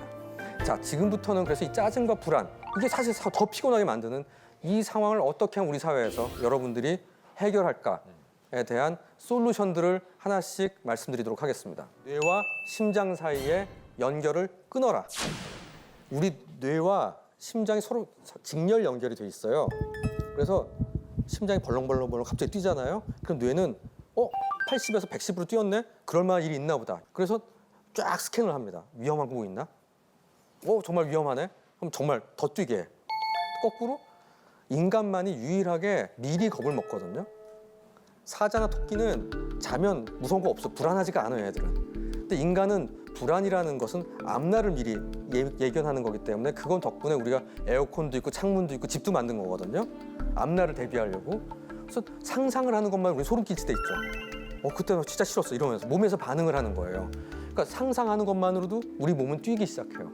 그럼 뛰면 내 뇌는 정말 또 그런 일이 있나 보다고 믿어. 이게 스트레스 받았을 때 확 불안해지고 힘들어지는 거에 전형적인 메커니즘입니다. 자, 그럼 이거를 해결하는 길은 이 악순환을 이해하고 둘을 잘라버리는 거예요. 그래서 무슨 수술하라는 게 아니라요. 이런 게 있구나 하고 심장이 뛰면 와 무섭다가 아니라 얘가 뛰네. 그리고 무서운 겁날 게 있어도 심장이 뛰지 않게 도와주는 겁니다. 제 환자 중에 고황장애인 두 분이 계세요. 첫 번째는 대학생이 고황장애에서 상당히 좋아졌어요. 한 2달 후에 갑자기 외래 날이 아닌데 왔어요. 선생님 저 큰일 났어요. 하면서 무슨 일인데 친구들이랑 오래하면 탁구를 쳤거든요. 탁구를 30분, 1시간 막 쳤더니 심장이 뛰어요. 막 치고 났더니 심장이 뛴대. 그래서 공황발작 또 오나 봐서 무서워 선생님한테 왔어요. 야, 탁구를 치면 심장이 뛰지. 뭔 소리냐고. 정말 그러네. 그러고 갔어요. 근데 무서운 거야. 또 올까 봐. 이 친구의 머릿속에는 그 공황발작이 왔던 게 너무 겁났었기 때문에 그냥 자연스러운 심장이 뛰는 것을 또 무섭다고 느끼는 겁니다. 근데 두 번째 분은 좋아진다고 등산을 했어요. 저희 병원 뒤에 아차산이 있는데 아차산 턱까지 올라가면 꽤 힘들어요. 올라갔더니 심장이 터질 것 같았대요. 근데 와 내가 오래간만에 산에 꼭대기에 올라가서 시원하게 물 마시고 바람 쐬고 진짜 좋다. 심장이 터질 것 같았지만 굉장히 성취감을 느꼈다라고 와서 말씀하셨습니다. 똑같이 심장이 뛰는 일을 전혀 다르게 해석한 거죠. 치료가 된 다음에도 여전히 한쪽은 무섭고 두렵고 겁나요. 왜냐하면 그건 쉽게 없어지지 않아요. 우리 뇌는 한번 쭉 흉터가 난 셈이기 때문에 겁나요. 마치 집에 도둑이 한번 들고 나면 밤에 창문 소리 덜컥만 나도 겁나잖아요. 이런 일들이 벌어지게 된다는 겁니다. 그렇듯이 내가 지금 느끼고 있는 게 혹시 과잉은 아닌지 심장과 뇌의 커넥션을 끊어라 이 얘기입니다. 두 번째, 접시물에 빠지면 무서워 죽겠어요 하는 겁니다. 평생을 호수만 보던 친구가 동해안에 갔다고 생각을 해보죠. 그래서 파도가 팍 치면 무서워 죽겠어요. 하지만 동해안에 사는 애를 보면 한 친구가 보면서 이건 파도도 아니에요 그러겠죠. 그럴 때가 있다는 겁니다. 그냥 무섭고 불안해지면 그냥 작은 일들 그것을 커다란 파도라고 느낄 때가 있어요. 그렇듯이 우리는 선생님 좀 비정상인가 봐요, 나 문제인가 봐요 라고 오시지만 대부분의 많은 분들은 정상과 건강 사이에 있으면서 비정상과 정상 사이에 있다고 느끼면서 와요. 65세인 노인분이 치매인 줄 알고 오세요. 기억력 검사 정상이야. 근데 이분은 내가 옛날에는 핸드폰 번호 10개 다 외웠는데 이젠 3개밖에 못 외운대. 저도 3개밖에 못 외워요 그래요. 핸드폰 10개 외운 게 대단하신 거라고 그동안. 정상과 건강함 사이에 있는 분들이 150에서 100을 떨어진 분이 자기가 60점 미만이 됐다고 착각을 하고 오시는 경우도 많아요. 대부분의 분들은 실제로는 그럴 경우가 많다. 나를 너무 결손이 있거나 결함이 있거나 앞으로 고칠 수 없는 상태가 됐다고 생각하지 말자. 그래서 이럴 때 좋은 거는 군화입니다. 화나, 무서워 이게 아니라 내가 지금 화를 내는구나. 내가 지금 무서워하는구나. 그냥 그렇구나라고 생각하면서 일단 지켜보게 되면 사실관계가 보이면서 조금 객관화시키는. 그러면 이제 이거 넘어갈 수 있다란. 아니면 내가 대응을 해야 될 문제인지 어떻게 할지를 보게 됩니다. 꼬마들한테 저런 장난감 주면 하루 안에 망가뜨려요. 그냥 적당히 감아서 놀아야지 오래 쓰는데 한쪽으로 우리 애들 생각할 때 한쪽으로 계속 감으면 된다고 생각하잖아요. 그래서 끝까지 감다 보면 어디서 뚝 끊어지죠. 열심 최선도 그런. 내가 태엽을 열심히 최선을 다해서 감아야지. 완벽하게 끝까지. 이러다 보면 어느 순간 뚝 끊어진다는 겁니다. 그러니까 우리는 뭘 해야 되냐? 적당히 감아야 된다. 그러니까 이 정도. 그리고 그걸 위해서 뭘 해야 되냐? 쉬어줘야 돼요. 2006년에 레페티라는 사람이 업무 강도와 귀가 후 아이와 놀아주는 것을 봤더니 바쁜 날 확실히 덜 놀아주고 짜증을 많이 내더래요. 바쁘고 힘든 날은 여유가 없으니까 애들이 막 앵기고 하는 게 다 싫은 거예요, 이게. 자, 여유라는 거는 저 사람 여유가 있잖아 이 얘기는 돈이 많잖아가 아니라 마음의 여유. 마음의 여유는 정신의 폭이 넓은 겁니다. 이걸 만들려고 우리 노력해야 돼요. 그러기 위해서는 적극적으로 쉬어야 돼요. 왜냐하면 이미 우리는 열심히 사는 버릇이 들어있기 때문에 그 버릇을 위해서 거꾸로 주도적으로 아무것도 안 해야 돼요. 그러니까 저는 적극적으로 아무것도 안 하게 하라고. 젊은 분들이 저 쉬는 오랜만에 야근 없이 있는 주말이라 놀이동산 갔다 왔어요. 왜 했냐고. 가는 동안 화났죠. 네, 3시간 걸려 차 타고 가서 땡볕에 서가지고 애들 줄 서가지고 있느라고 애 3개 타고 전 더 죽을 뻔했고 오는 길 차 막혀서 화났어요. 부부싸움했어요. 그래도 애들과 놀이동산 갔다 왔어요. 이렇게 얘기하더라고요. 그러지 마시고 혼자 소파에 누워서 다 내보내고 가능하시다면 프로야구 경기 보시면서 콜라 먹으면서 감자칩 드시면서 진짜? 낮잠 자고 뒹굴뒹굴. 그래도 돼요? 합의가 필요한 부분이라는 생각이 들거든요. 그러니까 나를 위한 시간도 좀 있고, 그럼 대신 가족을 위한 시간도 있듯이 일주일 내내 그러겠다는 게 아니라 토요일 오전, 스케줄 비는 하루, 반나절, 그걸 나를 위해서. 아니면 내가 정말 나는 낚시를 좋아하니까 한 달에 한 번은 제발 나 1박 2일 갔다 올게. 이런 것들을 통한 그래서 좀 리프레시가 되는 그런 부분들이 있어야지 내가 또 힘이 나고 충전이 됩니다. 왜냐면 그것도 60점 넘어야 되니까. 이게 제로면은 참 어렵죠, 사는 게. 한 번도 해본 적 없는데 해도 되는 예, 그럼요. 이렇게 열심히 사는 게 보이는데. 누구죠? 무하마드 알리. 더 그레이티스트라는.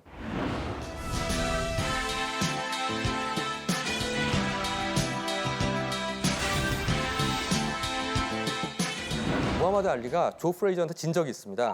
그때 기자회견에서 이런 얘기를 했어요. 국민 여러분 죄송합니다. 그런 게 아니라 내가 질 수 있다는 것을 보여주는 건 어린이들에게 꿈과 희망을 주는 거다. 그럴 수도 있다라는 거. 멋지죠. 내가 질 수도 있어라고 그런 얘기를. 그러니까 떠벌리 무하마드 알리지만 허세를 보인 거죠, 일종의. 항상 허세로 살라는 게 아니라 내가 힘들 때가 있어요, 살면. 좌절할 때도 있고 항상 좋은 일만 있지는 않지 않습니까? 그래서 더 위축돼, 우리는. 아까 자기가 내 마음이 가난하니까 이럴 때 나 허세 있어요. 나 죽지 않았어. 나 괜찮아. 그러니까 막 자꾸 당하고 저놈이 치고 나서 넘어지고 깨져가지고 피곤한데 죽을 것 같아. 나는 아무도 만나기 싫어. 이럴 때 좀 더 이러고 있어야 돼. 그게 아니라 잠깐 나 괜찮아. 나 죽지 않았어. 이럴 때일수록 깨끗하게 옷 입고 지갑에 돈 조금 넉넉하게 갖고 다니고 그다음에 나 혼자 거울 보면서 괜찮아 3번씩 얘기하고 그런 허세. 약간의 허세는 필요하다. 자, 아까 최선은 안 된다고 그랬잖아요. 그럼 최선 말고 뭐 하란 말이냐? 차선, 그게 아닙니다. 최악이 아님을 제껴라. 자, 최선은 갖고 최선 머리 아픈데 최악이 아닌 거. 이것만은 아니야. 아, 쉬워요. 이건 하나나 두 개만 제끼면 돼요. 때리는 놈, 폭력, 폭언. 절대 안 고쳐져, 이건. 제가 20년 정신과 의사로 보는데 나쁜 버릇이에요, 이거. 그런 사람은 아무리 나머지가 좋아도 하지 마세요. 그렇듯이 내가 절대 최악이라고 생각한 이것만은 안 돼. 한두 가지 제끼자는 거죠. 그러고 나면 편해져요. 일단 그러면 심한 결격상 없잖아요. 그걸 뭐 더 심각하게 생각하자는 거죠. 그럼 차선과 차악이 남아. 그럼 당연히 차선이지가 아닙니다. 내가 마음 가는 거. 좀 더 결점이 많더라도, 단점이 많더라도 나 이게 더 좋아. 마음 가. 그럼 그거 하면 돼. 좋아하는 거 해야 돼요. 왜냐면 그렇게 하면 오래 할 수 있습니다. 김태훈 씨가 그 배철수 아저씨한테 초기에 이런 질문을 했대요. 고민이 너무 많았던 거예요. 자기 팝 컬럼니스트고 사실 그게 안정적인 일은 아니니까 어떻게 하면 될까요? 그랬더니 배철수 씨도 그 DJ를 하시면 처음에는 자기가 DJ 전문 DJ도 아닌데 그 일을 한다는 거에 대해서 태클도 많았다고 그럽니다. 야, 네가 좋아하는 일이면 오래 해. 또 오래 하면 너한테 뭐라고 그러던 놈들 다 사라져. 그런 말을 했던. 그게 중요한 겁니다. 좋아하는 게 있으면 결점들, 단점들, 결함들, 태클들 넘어갈 수 있어요. 근데 조금 더 이게 좋잖아라는 마음으로 마음에 안 가는 건데 해. 그럼 오래 못 해요. 이 선택을 오래 지향하지 못해. 자, 그러니까 최선 어렵다. 최선만 찾지 말자. 비용이니까. 최악 제껴라. 그럼 차선 중에 차악 중에 마음 가는 거 해라. 그러면 오래 할 수 있다. 오래 하면 어느 정도 쭉 간 다음에 아, 그 시점에는 이게 최선이었겠다라고 판단을 내릴 확률이 매우 올라간다. 만족주의자는요, 이너프. 60점 넘으면 돼. 패스 올 페일이에요. 60점 넘으면 땡큐. 최상주의자는 뭔가 더 나은 게 있을 것 같아. 나는 만족주의자에 가까운 삶을 살고 싶어 라고 생각하시는 분이에요. 예. 좋습니다. 나는 최상주의자에 가까운 삶. 예. 저는 최상주의자들을 노력해요. 더 좋은 게 있지 않을까 생각합니다. 하지만 만족주의자로 살려는 분 미안하지만 아빠? 좋은 아빠? 막 최고의 아빠일 수는 없는 것 같아요. 막 6시만 가서 애들 공부 봐주고 대신 학원 대신 공부시키고 이런 거 못해요, 저는. 이렇듯이 내가 할 수 있는 한을 최소한 하고 60점을 넘어갔으니까 난 돼. 그럼 그 남는 얘들을 최상주의자가 되기 위해서 사용할 에너지에 갖다 박는 거예요. 그러면 이거는 정말 내가 그동안 하지 못했던 거 그 이상을 할 수 있어요. 자, 이런 식의 선택적 집중. 그러니까 나는 만족주의자로 살아야지. 이런 것도 아니. 난 최상주의 더 열심히 해야 돼가 아니라 이 두 개를 우리 모두 할 수 있습니다. 선택의 문제에서 최선의 선택과 마찬가지로 대부분의 삶을 저는 한 이 정도면 땡큐 하고 지내는 방향으로 가되 거기서 모은 남은 에너지들을 최상주의자로 살아야 힘 줘야 될 때 빡 줘서 거기선 한계를 뛰어넘는 성취감을 느껴보시길 바랍니다. 김한석 씨 보실 때 본인은 어떤 그릇 같으세요? 속 좁은 애가 있죠. 아, 속 좁은 애? 예, 예. 아유, 어떡해요. 저보다 더 좁죠, 저는. 저보다 이거 더 작은. 최상 속 좁은. 저 좁은 소주잔보다 작은. 예, 예. 그렇게 사실 생각. 조금만 부어도 탁 넘치는. 예, 예. 자, 우리 먼저 내가 그릇이 커야 되는데 라는 생각 버립시다. 그건 이런 사람 있는 거예요, 그냥 존경합시다. 그리고 속 좁은 사람 사실 드물어요. 자, 김한석 씨가 사실은 본인을 그렇게 느끼셔서 그렇지 지금 이 강의를 1시간 반 동안 앉아서 잘 듣고 계신 건 절대 속 좁은 사람이 아니에요. 아니 좁아요. 아, 정말요? 아, 그렇군요, 이거. 한번 좀 테스트를 해봐. 아까 짜증내는 거 보니까 약간 그럴 것 같긴 한데 대부분은 우리는 하는 컵입니다. 이 컵을 어떻게 잘 쓸까 고민하자고요.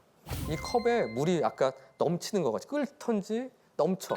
이걸 좀 잘 막는 것을 생각해야지 그릇 키울 생각하지 말자는 거예요. 자, 이 나라는 사람의 컵에 여러 가지 물들이 들어와요.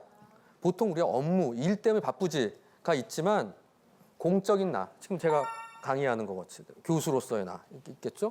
나의 삶, 난 나이 들어서 아픈데 몸이 아파지기 시작했는데 아니면 우리 어머니가 좀 아프시기 시작 이런 식의 나의 삶에 대한 거, 사적인 나, 내 아이, 애가 공부 못하는데 어떻게 하지?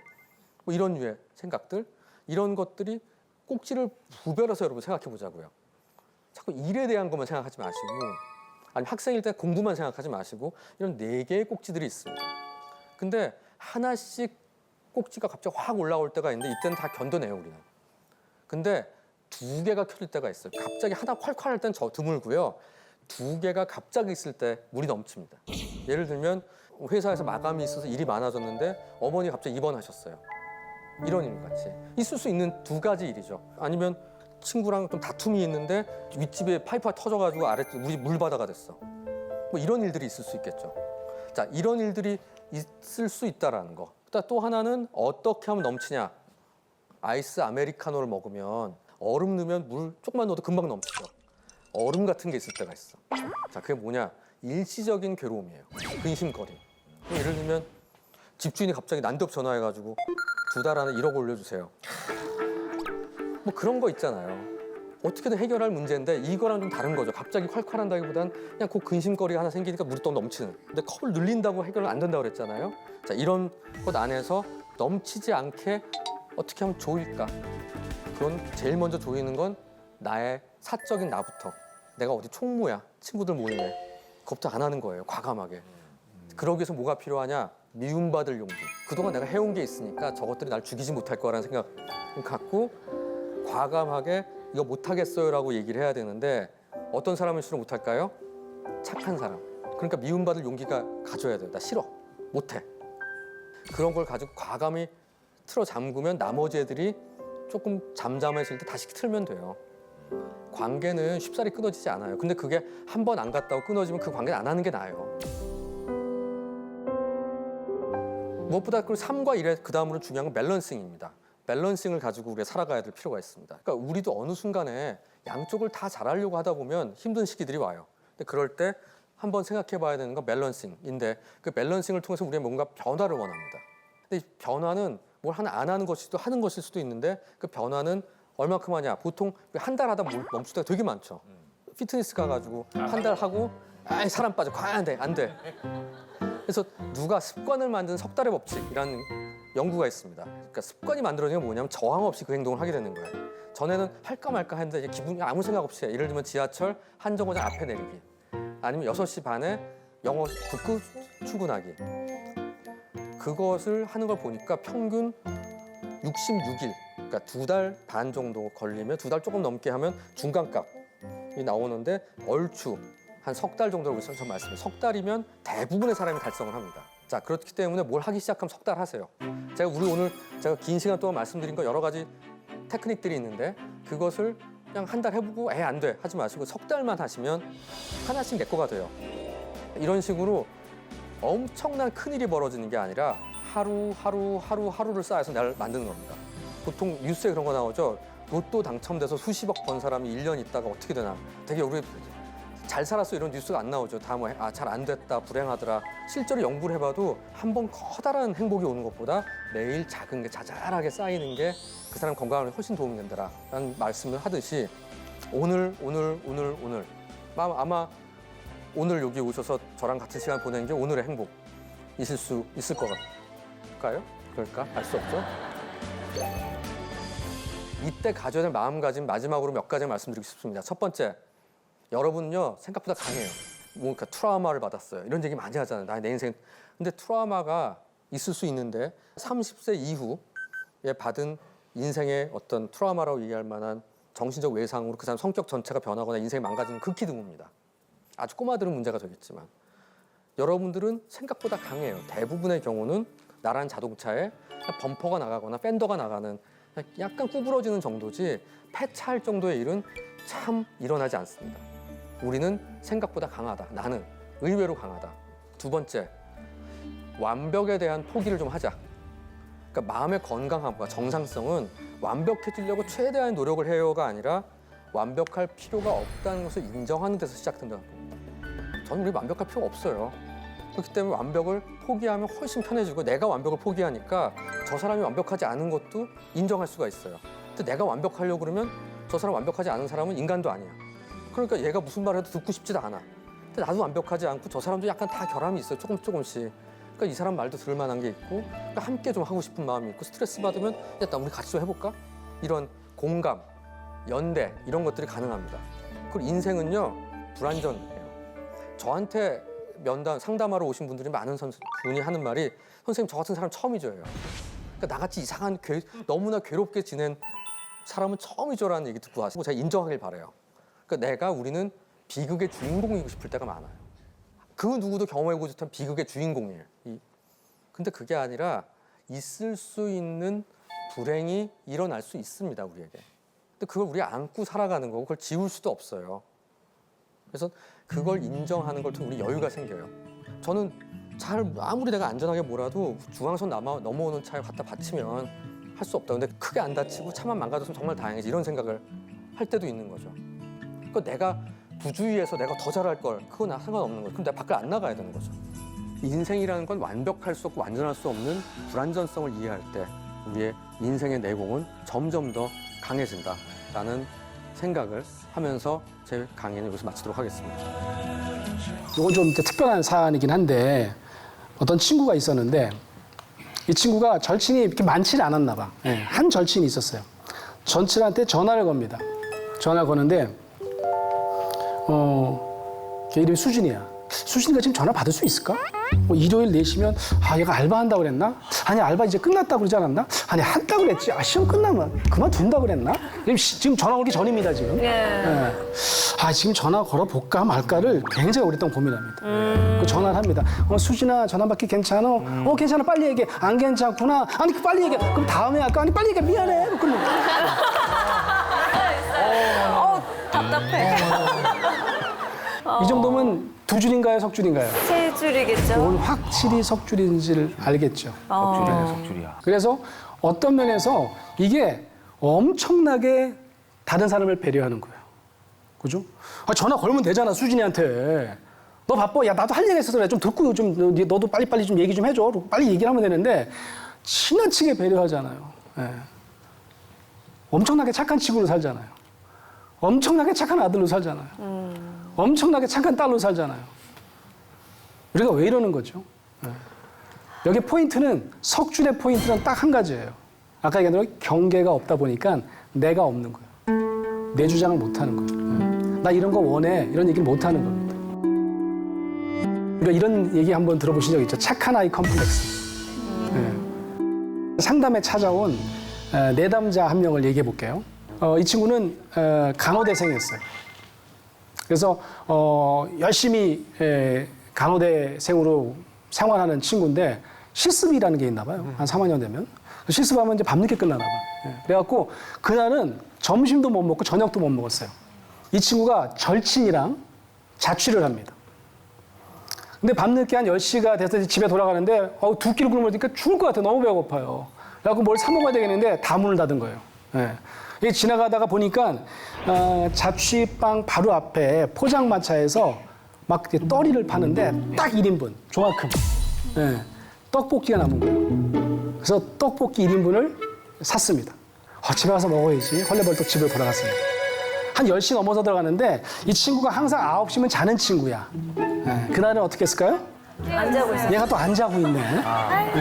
그리고 이제 떡볶이를 사갖고 딱 들어갔더니 이 아이가 또 이렇게 뚫어지게 쳐다보면서 또 이 개코야. 그래가지고 냄새를 맡았네. 그래갖고 떡볶이? 야, 나 안 그래도 떡볶이 먹고 싶었는데. 그러니까 야, 내가 그럴 줄 알고 널 위해서 사왔지. 진짜?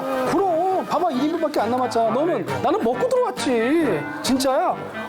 너무 고마워. 야, 너 생각하는 거는 나밖에 없지. 너 진짜 안 먹어도 돼. 난 먹고 들어왔다니까. 나 배 터질 것 같아. 진짜로. 같이 먹자. 됐다니까. 야, 딱 1인분이잖아. 너 주려고 내가 남겨온 거야. 그리고 진짜 방에 들어갔는데 배에서 그냥 요동을 치는 겁니다.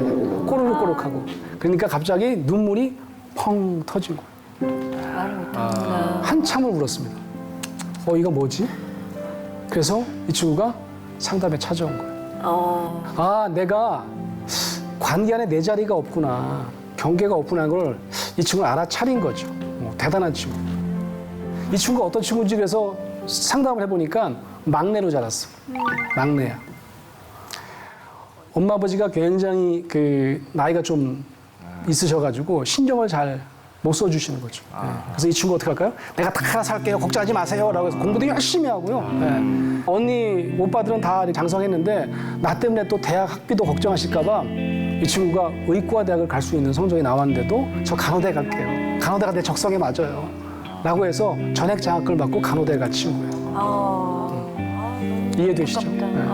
그래서 이 친구가 그렇게 나를 주장하지 못하는 데는 이유가 있는 거죠. 그죠? 착한 아이 컴플렉스 아니면 착한 친구 컴플렉스에 왜 컴플렉스가 많이 붙었을까요? 내가 그렇게 안 하면 내가 버림받을 것 같아요. 그렇게 안 하면 내가 사랑 못 받을 것 같아요. 그런 불안이 크면 클수록 나는 내가 다 해야 되는 겁니다. 혹시 아세요? 캔디라고? 외로워도 슬퍼도 나는 아는 거 아시죠? 미친 거죠 완전히?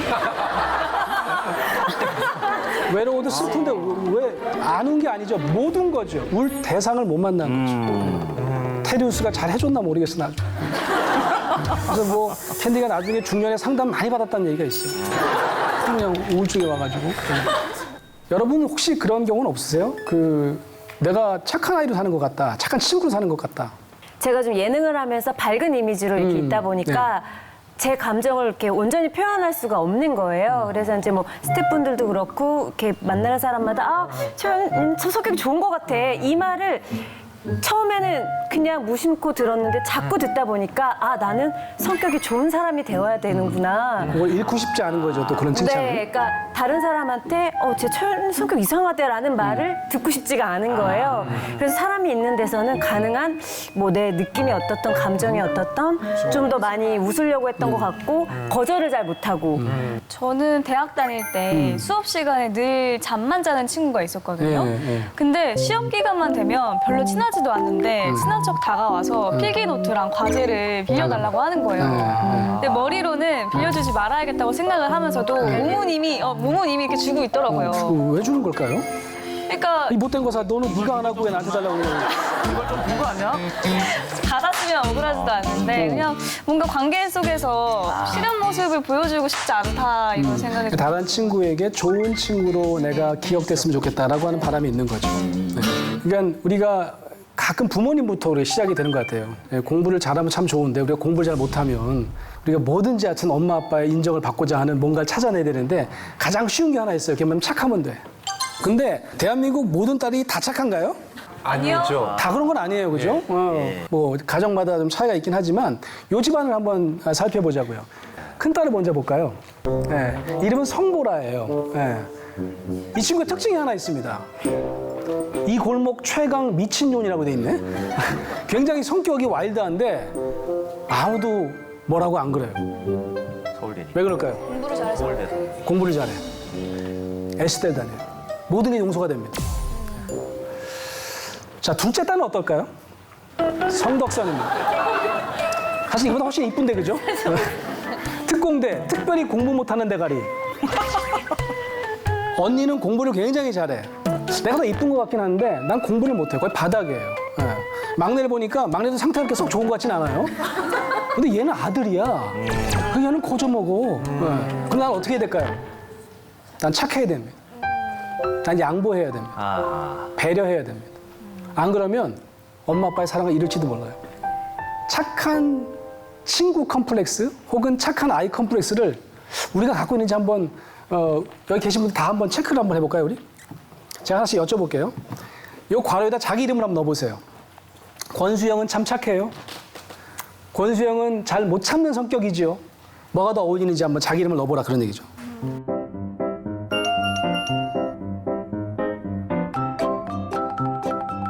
주로 어디에 해당하세요? 왼쪽. 이쪽에? 잘 못 참고 평판 나뉘고 화 잘 내고. 대단한 분들만 오셨네요. 뭐가 착한 아이 컴플렉스에 가까울 것 같아요? 왼쪽. 다 왼쪽이죠. 덕선이 한번 살펴볼까요? 덕선이 어떤지? 착해요, 안 착해요? 착해요. 엄청 착하죠. 아까 그랬잖아요. 착함을 승부한다고. 친구들이 좋아해요, 안 좋아해요? 좋아요. 친구만 좋아하는 게 아니야. 어른들도 다 좋아해요. 저도 좋아하고. 덕선이는 화를 한 번도 안 내요. 가끔 화를 내요. 가끔은 네. 드라마를 혹시 보신 분들은 덕선이 화내는 장면을 가끔 보셨어요, 안 보셨어요? 있었어요. 보셨죠? 덕선이는 무조건 화를 참아내는 성격은 아니었다라는 걸 알 수 있어요. 네. 잘 먹겠습니다. 아니 버렸어. 잠깐만 기다려. 자, 이렇게 3개 뽑고. 잠깐만 기다려. 자, 이번에 우리 둘째 딸 생일 파티. 자, 하나, 둘, 셋. 진짜! 내가 얘기했잖아! 언니랑 같이 안 한다고 내가 얘기했잖아! 왜 맨날 내 말을 안 듣는데? 내가 언니랑 생일하기 싫다고 엄마랑 아빠한테 얘기했잖아! 원래만 같이 하고 내년부터 따로 해줄게. 작년에도 그랬잖아, 재작년에도! 왜 맨날 나한테만 그래? 내가 만만해? 난 뭐 아무렇게나 해도 되는 사람이야? 왜 나만 계란 후라이 안 해줘? 내가 계란 후라이 얼마나 좋아하는데. 맨날 나만 콩자반 주고. 나도 콩자반 싫어하거든. 자, 이 장면을 잘 보셔야 돼요. 아무도 그 분노에 반응하지 않습니다. 얼음땡이 돼요. 여기서 만약 아빠가 이야 너 이렇게 키워놨더니 이제 와서 뭐 네가 공부를 잘해 뭘 잘해 말이지. 에? 소리를 질렀다면 이 아이는 절대로 그 다음부터 자기 주장을 하지 않았을 거예요. 지금 덕선이가 땡깡 부리는 게 아닙니다. 화만 내는 게 아니에요. 얘가 처음으로 자기 주장을 합니다. 나도 계란 후라이 좋아하거든. 그 얘기를 하고 있어요. 사랑받는 딸이고 싶은데 아닌 것 같아요. 그럼 내가 되게 비참하겠죠. 되게 부족하게 느끼겠죠. 근데 이 감정을 드러낼 수도 없어요. 드러내면 어떨 것 같으냐면 거부될 것 같아요. 너 공부도 못하는 게 수용되지 않을 것 같아요. 그럼 못 드러내는 겁니다. 덕선이가 아주 제대로 마음먹고 드러낸 거예요. 그래서 아주 안전하게 드러내는 그런 환경이 아니면 못 드러내는 게 온고파 감정이에요. 자, 어떻게 이 온고파 감정을 자유스럽게 이제는 꺼내놓을 수 있게 되었을까, 덕선이는. 이 장면을 한번 보시죠.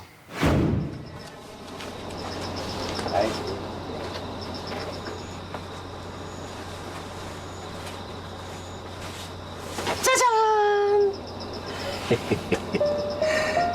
우리 덕선이 생일 축하한다. 어미 그나저나 그냥 벌써 초가 18개요. 우리 딸이 언제 이렇게 커버렸을까?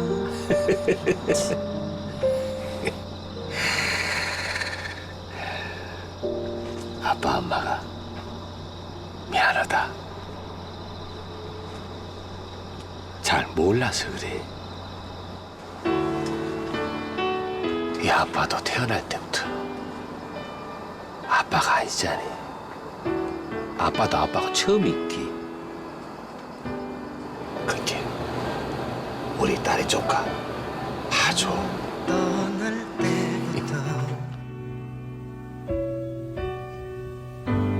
다시 돌아올 걸 알았지. 눈물 날라고 그러네요. 네. 이 성동일 아버지 정말 대단하죠. 네. 이 장면을 잘 보시면 무조건적으로 아이의 욕구와 이 서러운 감정을 받아주는 첫 번째 장면인 거죠. 아마 이때 이후로 덕선이는 달라졌을 거예요. 내가 내 주장을 해도 괜찮구나. 내가 다른 사람에게도 받아들여줄 수 있구나. 그래서 덕선이는 착하면서도 당당한 친구로 살 수 있게 된 거죠. 친밀한 관계 3줄이 아니라 2줄짜리 관계를 만들기 위해서는 이 2가지가 충족돼야 됩니다. 첫 번째가 뭐냐면 이게 상담사들이 하는 방법이에요. 무조건적으로 수용해 줍니다. 조건부족으로 가족한테 주변 사람에게 수용당했던 사람에게 무조건적으로 그 사람이 원하는 바와 그 안에 있는 무너진 감정, 내가 관계 욕구가 무너져 생기는 이 온건파 감정을 잘 공감해 줘야 되는 거죠. 그러니까 주의할 게 있어요. 두 번째 공감이라고 써 있는데 공감이란 말 우리가 많이 쓰잖아요. 그러면 아까 소리를 빡 질렀는데 거기 아버지도 소리 질렀어요. 성동일 아버지도. 이야 너 어디다 대고 말이지. 이게 뭐 공부도 못하는 게 이 정도면 감지덕지지 말이지. 뭘 새로운 케이크를 원해? 라고 화를 냈어요. 두 사람이. 공감이죠? 둘 다 분노와 분노를 함께 느꼈습니다. 이걸 어떤 바보가 공감이라고 그러겠어요. 이건 공감이라고 안 한 이유가 뭐예요? 이 강경파 감정 2가지가 만나는 거는 시그널끼리 만난 거예요. 오히려 덕선이가 수용하고 아버지를 토닥토닥 해주는 경우도 생기겠네요. 예, 어떤 면에서 이 두 사람의 관계 안에서 덕선이가 아버지한테 받아들여지면서 이제 내가 아빠에게 내가 착한 딸로만 있어야 인정받는 게 아니라 내 주장을 해도 내 서러움을 드러내도 아빠로부터 받아들여지는 경험을 한 거죠. 그러니까 어떤 면에서 상남 장면 같은 장면을 우리가 본 거죠. 오늘 이 사례는 허락을 받고 왔어요. 그래서 이분이 상담을 실제로 받은 분인데요. 뭐 경제적으로도 유복하고 자녀도 둘이 있는데 잘 키우셨어요. 근데 이분에게는 뭐가 있냐면 분노 조절 장애가 있어요. 요즘 흔히 얘기하는. 그래서 이 보복 운전에 아주 대가십니다. 그래갖고 그렇게 직위가 높으신 분인데도 깜빡이 안 하고 누가 들어오면 끝까지 쫓아가가지고 뭐 끝까지 가서 이제 휴게소까지 쫓아가가지고 거기서 폭력을 행사해가지고 벌금도 물으시고 감옥도 한번 갔다 오신 적이 그런 겁니다. 가정생활은 어떠셨을까요? 가정생활은 이 자녀들에게 온갖 물질적 지원을 다 했습니다. 모든 지원을 다 했어요. 그 집에 들어가면 애들이 엄마랑 잘 얘기하다가 각자 방으로 들어가는 거예요. 그럼 화가 나시겠죠. 야, 아빠 무시하는 거야? 다 나와봐. 그런 다음에 특히 아들에게는 손찌검도 하셨어요. 그러니까 본인의 분노를 어떻게 감당을 못 하셨던 그런 분이었던 것 같아요. 아내분이 살다가 나 도저히 당신은 못 살겠다. 그래서 아내가 우리 이혼하자. 그게 당신도 좋을 것 같고 우리 아이들도 좋을 것 같아. 그 대신 이혼하기 전에 우리 상담 한 번만 받아볼까? 상담을 받으러 오신 거죠. 그래서 상담을 받는데 아주 어린 시절 기억을 몇 개 생각해내요. 그 중에 하나가 어머니가 바깥에 이렇게 다니실 때 이 큰아들을 묶어놓고 다니시고 물에다 묶어놓고 그런 기억을 떠올려요. 그때 얼마나 엄청난 공포를 경험했을까요?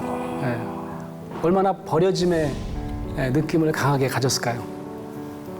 그리고 외삼촌이 있는데 아마 어머니가 얘기를 했나 봐요. 야, 너 좀 혼 좀 내줘라. 얘 말 안 들으니까. 그래갖고 외삼촌이 어린 시절에 한 뭐 7살 정도 됐나요?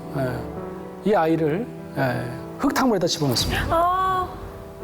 숨이 멎어서 거의 죽을 것 같은 순간까지 갔었다. 근데 그 기억을 지금 4, 50년 만에 떠올리는 겁니다. 그래서 내가 왜 분노를 이렇게 일으키는지 이제 알았어요. 내가 깜빡이 안 켜고 들어오는 사람을 보면 저게 날 무시하는 거야? 라고 해서 옛날 그 감정이 막 드러납니다. 내가 봐도 내가 참 한심하고 내가 비참하고 내가 너무 사랑받지 못하는 존재인데 저 친구가 날 무시하는 것 같아가지고 그 느낌을 느끼는 것보다는 내가 아주 폭발적인 분노를 느끼는 게 훨씬 더 안전한 방법이었을지도 몰라요. 그래서 그냥 원심력 감정만 느끼고 산 거죠. 자녀들이 인사 안 하고 쑥 들어가면 또 이것들이 날 무시해 라고 해서 또 매질을 했던 겁니다. 상담사 선생님이 이렇게 얘기합니다. 자녀한테 사과하시라고. 사과할 수 있겠냐고. 내가 사과하겠습니다. 상담 받고 가갖고 사과를 합니다. 아들 불러다가 딸 불러다가 야 미안하다. 내가 널 좀 때렸지? 많이 때렸던 것 같아. 좀 미안하게 됐다. 근데 우리 때는 다 맞고 자랐어. 야, 그리고 솔직히 말해서 내가 얼마나 과외 많이 시켜줬냐? 너 좋은 데 갖고도 다 나 때문에 그렇게 된 거 아니야? 자기 사과를 하시는데 아들이 뭐지 이거? 알겠습니다. 하고 들어간 거죠. 알겠어요. 상담사한테 가서 아니 사과했습니다. 어땠습니까? 뭐 잘 모르겠습니다. 애들이 별로 안 좋아하는 것 같습니다. 자기 얘기를 하셔야죠.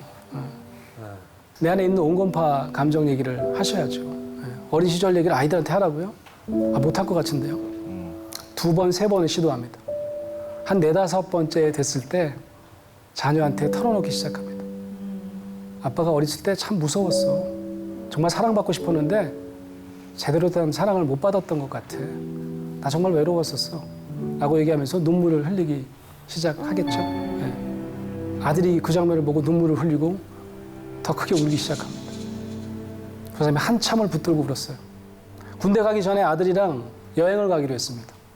여행을 갔습니다. 처음 가는 여행이었어요. 그 아들이 아빠한테 이런 얘기를 합니다. 이거 한 번도 못한 얘기인데 사실 나 아빠 중학교 때 자살하려고 했어. 아빠 때문에. 근데 엄마 때문에 못했어. 엄마가 불쌍해서. 그 얘기를 하는 거죠. 아버지 또다시 폭풍 같은 눈물을 흘렸습니다. 그 가슴이 한참을 붙들고 울었던 거죠. 제가 당당하게 이분은 저랑 두 줄 관계입니다. 너무 친밀한 관계예요. 한국에 살지도 않아요. 멀리 살아요. 자주 만날 수도 없습니다. 누구냐면 제 박사과정 지도 교수입니다. 이 가운데 계신 머리가 하얀 분인데요. 저분이 아주 세계적인 종교 심리학자인 루이스 람보라고 하는 교수님이세요. 람보, 좀 이름이 좀 무시무시하죠. 우리가 아는 그 람보인데요. 보통 지도 교수랑 친하기 좀 어렵습니다. 평가받는 대상이니까. 그러다가 박사학위를 제가 땄어요. 저도 교수가 됐어요. 그러면 그냥 이제 관계가 끊어져도 되죠. 한 단절, 소원 정도 해야 되는 거 아닌가요? 예. 근데 어떻게 우리는 이렇게 친밀할까? 주변에 있는 교수들도 놀랐어요. 어떻게 이렇게 지도 교수랑 친해? 저도 좀 궁금해서 왜 친한 거지? 그 이유가 있었더라고요. 여러분이 오늘 들은 강연과 연관이 있습니다. 제가 박사과정을 하러 이제 들어갔더니 제 지도 교수가 결혼을 하신대요. 연세가 그때 당시에 50대 중반이었던 것 같은데 이분이 결혼을 여러 번 하신 거예요. 이번이 세 번째 결혼인 거야. 그래서 첫 번째 결혼은 이분이 아주 천재예요. 예일 대학에서 석사를 가고 시카고 대학에서 박사를 했는데 박사를 4년 만에 마칩니다, 이분이. 그리고 2년 정도 지났을 때 이미 교수가 돼요. 엄청나게 바쁘게 사셨을 것 같아요. 그래서 박사과정 끝나고 교수 되면서 이혼했대요, 첫 번째 분이. 너 그냥 공부나 하고 살아라 그래가지고 그때 아이가 하나 태어났는데 아이와 같이 그냥 아내가 떠나갔습니다. 그러다 너무 외로워가지고 한 사람을 만납니다. 근데 이게 참 운명의 장난인지 사기 결혼입니다. 이분이 처음부터 그랬는지 모르겠지만 시민권을 딴 다음에 도망갔습니다. 그래서 이분의 아주 삶이 비참해집니다. 그때 살이 쪘다고 그러시더라고요. 그때부터 막 먹고 그냥 뭐 패스트푸드 먹고 해서 막 살도 찌고 막 굉장히 인생이 망가졌다고 그러시더라고요. 그러다가 제가 이제 막 입학해가지고 코스워크 할 때 이분이 이제 세 번째 결혼을 하게 된 겁니다. 결혼식 전날입니다. 저한테 전화가 왔어요. 지금 좀 와줄 수 있겠냐요. 자기 연구실로. 근데 목소리가 좀 이상해요. 좀 운 것 같기도 하고. 무슨 일이지? 달려갔습니다. 문을 좀 이렇게 열어놓고 불을 꺼놨어요. 그리고 우리 지도 교수님이 이렇게 책상에 엎드려 있는 것 같아. 그래서 교수님 저 왔어요. 그리고 이제 불을 켜라 했더니 불을 켜지 말래요. 그리고 내 옆에 와서 좀 앉아달래요. 그래서 그 옆에 앉았어요. 그랬더니 너 지금부터는 교수와 학생으로 만나지 말고 제가 그때 상담 센터에 들어가서 인턴 프로그램을 막 하고 있었거든요. 인턴 카운슬러라고 생각하고 자기를 상담해 줄 수 있겠네요. 그래서 내 상담 기술을 이분이 테스트 하시는구나. 그 생각하고 네네네. 그래가지고 잘해야 되겠다는 그렇게 생각했어요. 그래서 이분이 이러는 거예요. 내가 너무 화가 난대요. 내가 너무 화가 나가지고 이 화를 어떻게 식힐 수가 없대요. 누가 그랬어요? 물어봤겠죠. 자기랑 친한 친구가 하나 있는데 좀 멀리 있어가지고 이번에 초청을 안 했대요. 근데 그래도 내가 세 번째 결혼하는 걸 알리긴 해야 될 것 같아가지고 전화를 걸었답니다. 친구한테. 나 사실은 내일 결혼한다. 세 번째 결혼. 뭐 멀리서나마 축하해줘. 결혼식 통보를 한 거죠. 친구가 축하한다 그러면서 이렇게 얘기했대요. 이야, 근데 너 내가 신문서 본 통계인데 그게 두 번 결혼한 사람들이 두 번째 결혼을 5년 동안 유지할 가능성이 한 30% 정도 되고 세 번 결혼한 사람은 5년 동안 그 유지할 가능성이 5% 미만이라는데? 그렇게 되는 거예요. 그런 얘기를 왜 하신 거야, 이분이? 장난치신 건지 뭔지. 그러니까 막 화가 퍽 나신 거죠. 어떻게 친구가 그런 얘기 할 수가 있냐. 저도 막 화가 나더라고. 그러게요. 뭐 그런 친구가 있어. 놀지 마세요. 뭐 그런 얘기를 했어요. 근데 그의 목소리가 울먹거리는 목소리가 나면서 근데 수영, 내가 한 번만 더 결혼에 실패하면 나는 스스로 목숨을 끊을지도 몰라. 그런 얘기를 하는 거야. 내가 그 얘기를 듣는데 갑자기 교수님이 교수님으로 안 보였어요. 갑자기 뭐 어린아이처럼 보이기도 하고 지금 두 번째, 세 번째 계속해서 버려질 것 같은 두려움을 가진 한 대상으로 여겨지더라고요. 그래서 그때 내가 좀 뭔가 좀 해봐야지 그러는데 갑자기 눈물이 나는 거예요. 그래서 내가 우리 교수님 어떡하면 좋아. 막 그랬더니 그분이 같이 울기 시작하는 거예요. 내가 울면서도 그랬어요. 나 이렇게 하면 안 되는데 내가 좀 잘해봐야 되는데 내가 인턴으로 제가 뭔가를 보여드려야 되는데 한참을 붙잡고 울었어요. 그분이 이젠 가도 괜찮대요. 그래서 내가 뭔가 좀 해야 되는데 내가 나 인턴인데 이거 좀 뭔가 좀 보여드려야 되는데 해결책을 좀 줘야 되는데 알았다고 그냥 그리고 이제 나왔어요. 그래서 그냥 오면서 후회했어. 내가 좀 잘했어야 되는데 나 진짜 아무것도 못하고 울다 나왔네. 그리고 그냥 다음날 결혼식 가보니까 멀쩡해지셨어요. 결혼식도 잘하고 잘 끝난 거예요. 그러고 나서 제가 이제 박사과정 논문을 쓰는데 제가 이제 기숙사에 살았을 거 아니겠어요? 외국 학생이니까. 저희 학교가 돈이 없어가지고 기숙사 건물 통으로 판 거예요. 그래갖고 방학 때 다 나가래요. 아무 대책도 없이 나가라는 게 말이 돼요. 너무 화가 나는 거예요. 그래서 막 이거 어떡하냐. 그래서 막 한국 사람들이 이제 쫓겨난 게 주로 한국 사람들이 이제 갈 데가 없으니까 유학생들이 모여가지고 막 그래서 제가 그때 대장을 했어. 내가 이거 가만히 있으면 안 된다 말이야. 인종차별을 내가 걸 거야. 막 이러면서 어떻게 우리 같은 사람을 이렇게 쫓아낼 수가 있냐. 막 격하게 그냥 제가 저항한 거죠. 한두 명씩 빠져나가더라고요. 이러겠다가는 잠깐 졸업 못할 것 같다. 나중에 둘밖에 안 남더라고요. 결국 해결이 어떻게 됐냐면 그러면 어느 하우징을 구해가지고 거기에 싼 값에 들어가게 해주는데 싱글만 가능하대요. 결혼 안 한 사람만.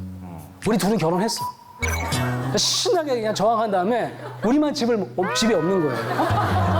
그러니까 우리만 버려지는 느낌을 받았어요. 그러니까 나머지 막 좋아라요. 결혼 안 한 사람들은. 근데 우리 둘은 시큰 화만 내고 그리고 우리는 쪽박 신세가 되는 거예요.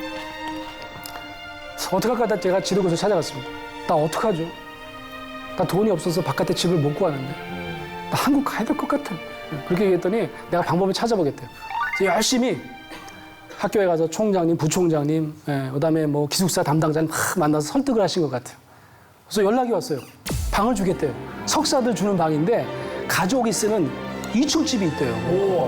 굉장히 좋은 집이거든요. 700불이면 괜찮아요. 싼 거야. 근데 이게 석사 학생들한테는 700불 주는 방인데 너는 1,500불 내래요. 2배를 더 내래. 그래서 나 돈도 없는데 난 700불, 1,000불 넘으면 나 못 내는데. 그래갖고 교수님한테 또 찾아가서 나 이거 등록금을 안 낸다고 또 이렇게 2배를 내라네요. 그랬더니 아니 뭐 이런 경우가 다 있냐고 또 자기 가서 막 따지시더라고요. 근데 결국은 뭐 우여곡절 끝에 맨 마지막에 편지가 왔습니다. 1,500불 내면 들어오고 아니면 신 못 준다라고 하는 거죠. 네 선생이 굉장히 어필을 많이 했는데 네 지도교수가 미안하지만 그 부탁도 못 들어주게 됐다라고 이메일을 보냈어요. 근데 이게 실수로 말이죠. 저희 지도교수님이 보냈던 편지가 첨부 메일에 딸려왔어요. 뭐지 이거? 그래서 제가 이렇게 읽어봤습니다. 내가 부탁이 하나 있어. 이 부탁 꼭 들어주길 바란다. 수영이한테는 그냥 700불만 받으라고. 그 대신 나머지 800불은 내가 내겠다. 내 통장에서 빼가라고. 이렇게 드리는 거예요. 제가 눈을 의심했어요. 내가 그때 우리 아내한테 이렇게 얘기했습니다. 내가 정말 열심히 공부해갖고 내가 정말 잘 될게. 내가 내중에 정말 잘 되면 내가 이분한테 정말 잘할 거야. 당신 내가 이 사람한테 혹시 잘못하면 그때 꼭 얘기해줘. 응? 내가 아버지도 일찍 돌아가셨는데 내가 진짜 아버지로 삼고 내가 정말 남봉 교수한테 잘할 거야. 제가 정말 운 좋게 학위를 마친 다음에 제가 4년 만에 마쳤어요. 열심히 해갖고. 제가 또 운 좋게 바로 교수가 됐어요. 교수가 된 다음에 제가 누굴 불렀을까요? 우리 지도 교수님 불렀습니다. 오시라고. 제가 초빙 교수로 해가지고. 지난 15년 동안 제가 4번 정도 부른 것 같아요. 제가 한 2번째 불렀을 때 교수님한테 얘기를 했어요. 교수님 아세요? 제가 그 편지 읽은 거? 무슨 소리냐. 아니 어떻게 그럴 수가 있어요? 나도 지금 교수하는데 나는 절대로 그렇게 못해. 나는 절대로 내 월급에서 90만 원을 빼가지고 아무리 내가 이뻐하는 학생에도 준다? 난 못해. 어떻게 그게 가능했어요? 그랬더니 그분이 그러더라고요. 너 몰라? 너는 내 그냥 여러 명 학생 중에 한 명이 아니야. 너는 내가 정말 모든 사람에게 버려지는 바닥에 떨어졌을 때 그 자리에 같이 있었던 친구야. 너 모르니? 너는 내 친구인 거. 그러시는 거예요. 근데 또 둘이 한참 울었겠죠. 많이 우셨네. 많이 우셨어요. 여러분 우리 주위에 꼭 가족이 아니어도 괜찮습니다. 우리가 정말 아무한테나 나눌 수 없는 우리의 관계 욕구가 무너져 생기는 온건파 감정을 잘 나누면서 살 수만 있다면 어쩌면 우리는 정말 친밀한 관계를 유지하고 행복한 삶을 살 수 있을 것 같습니다.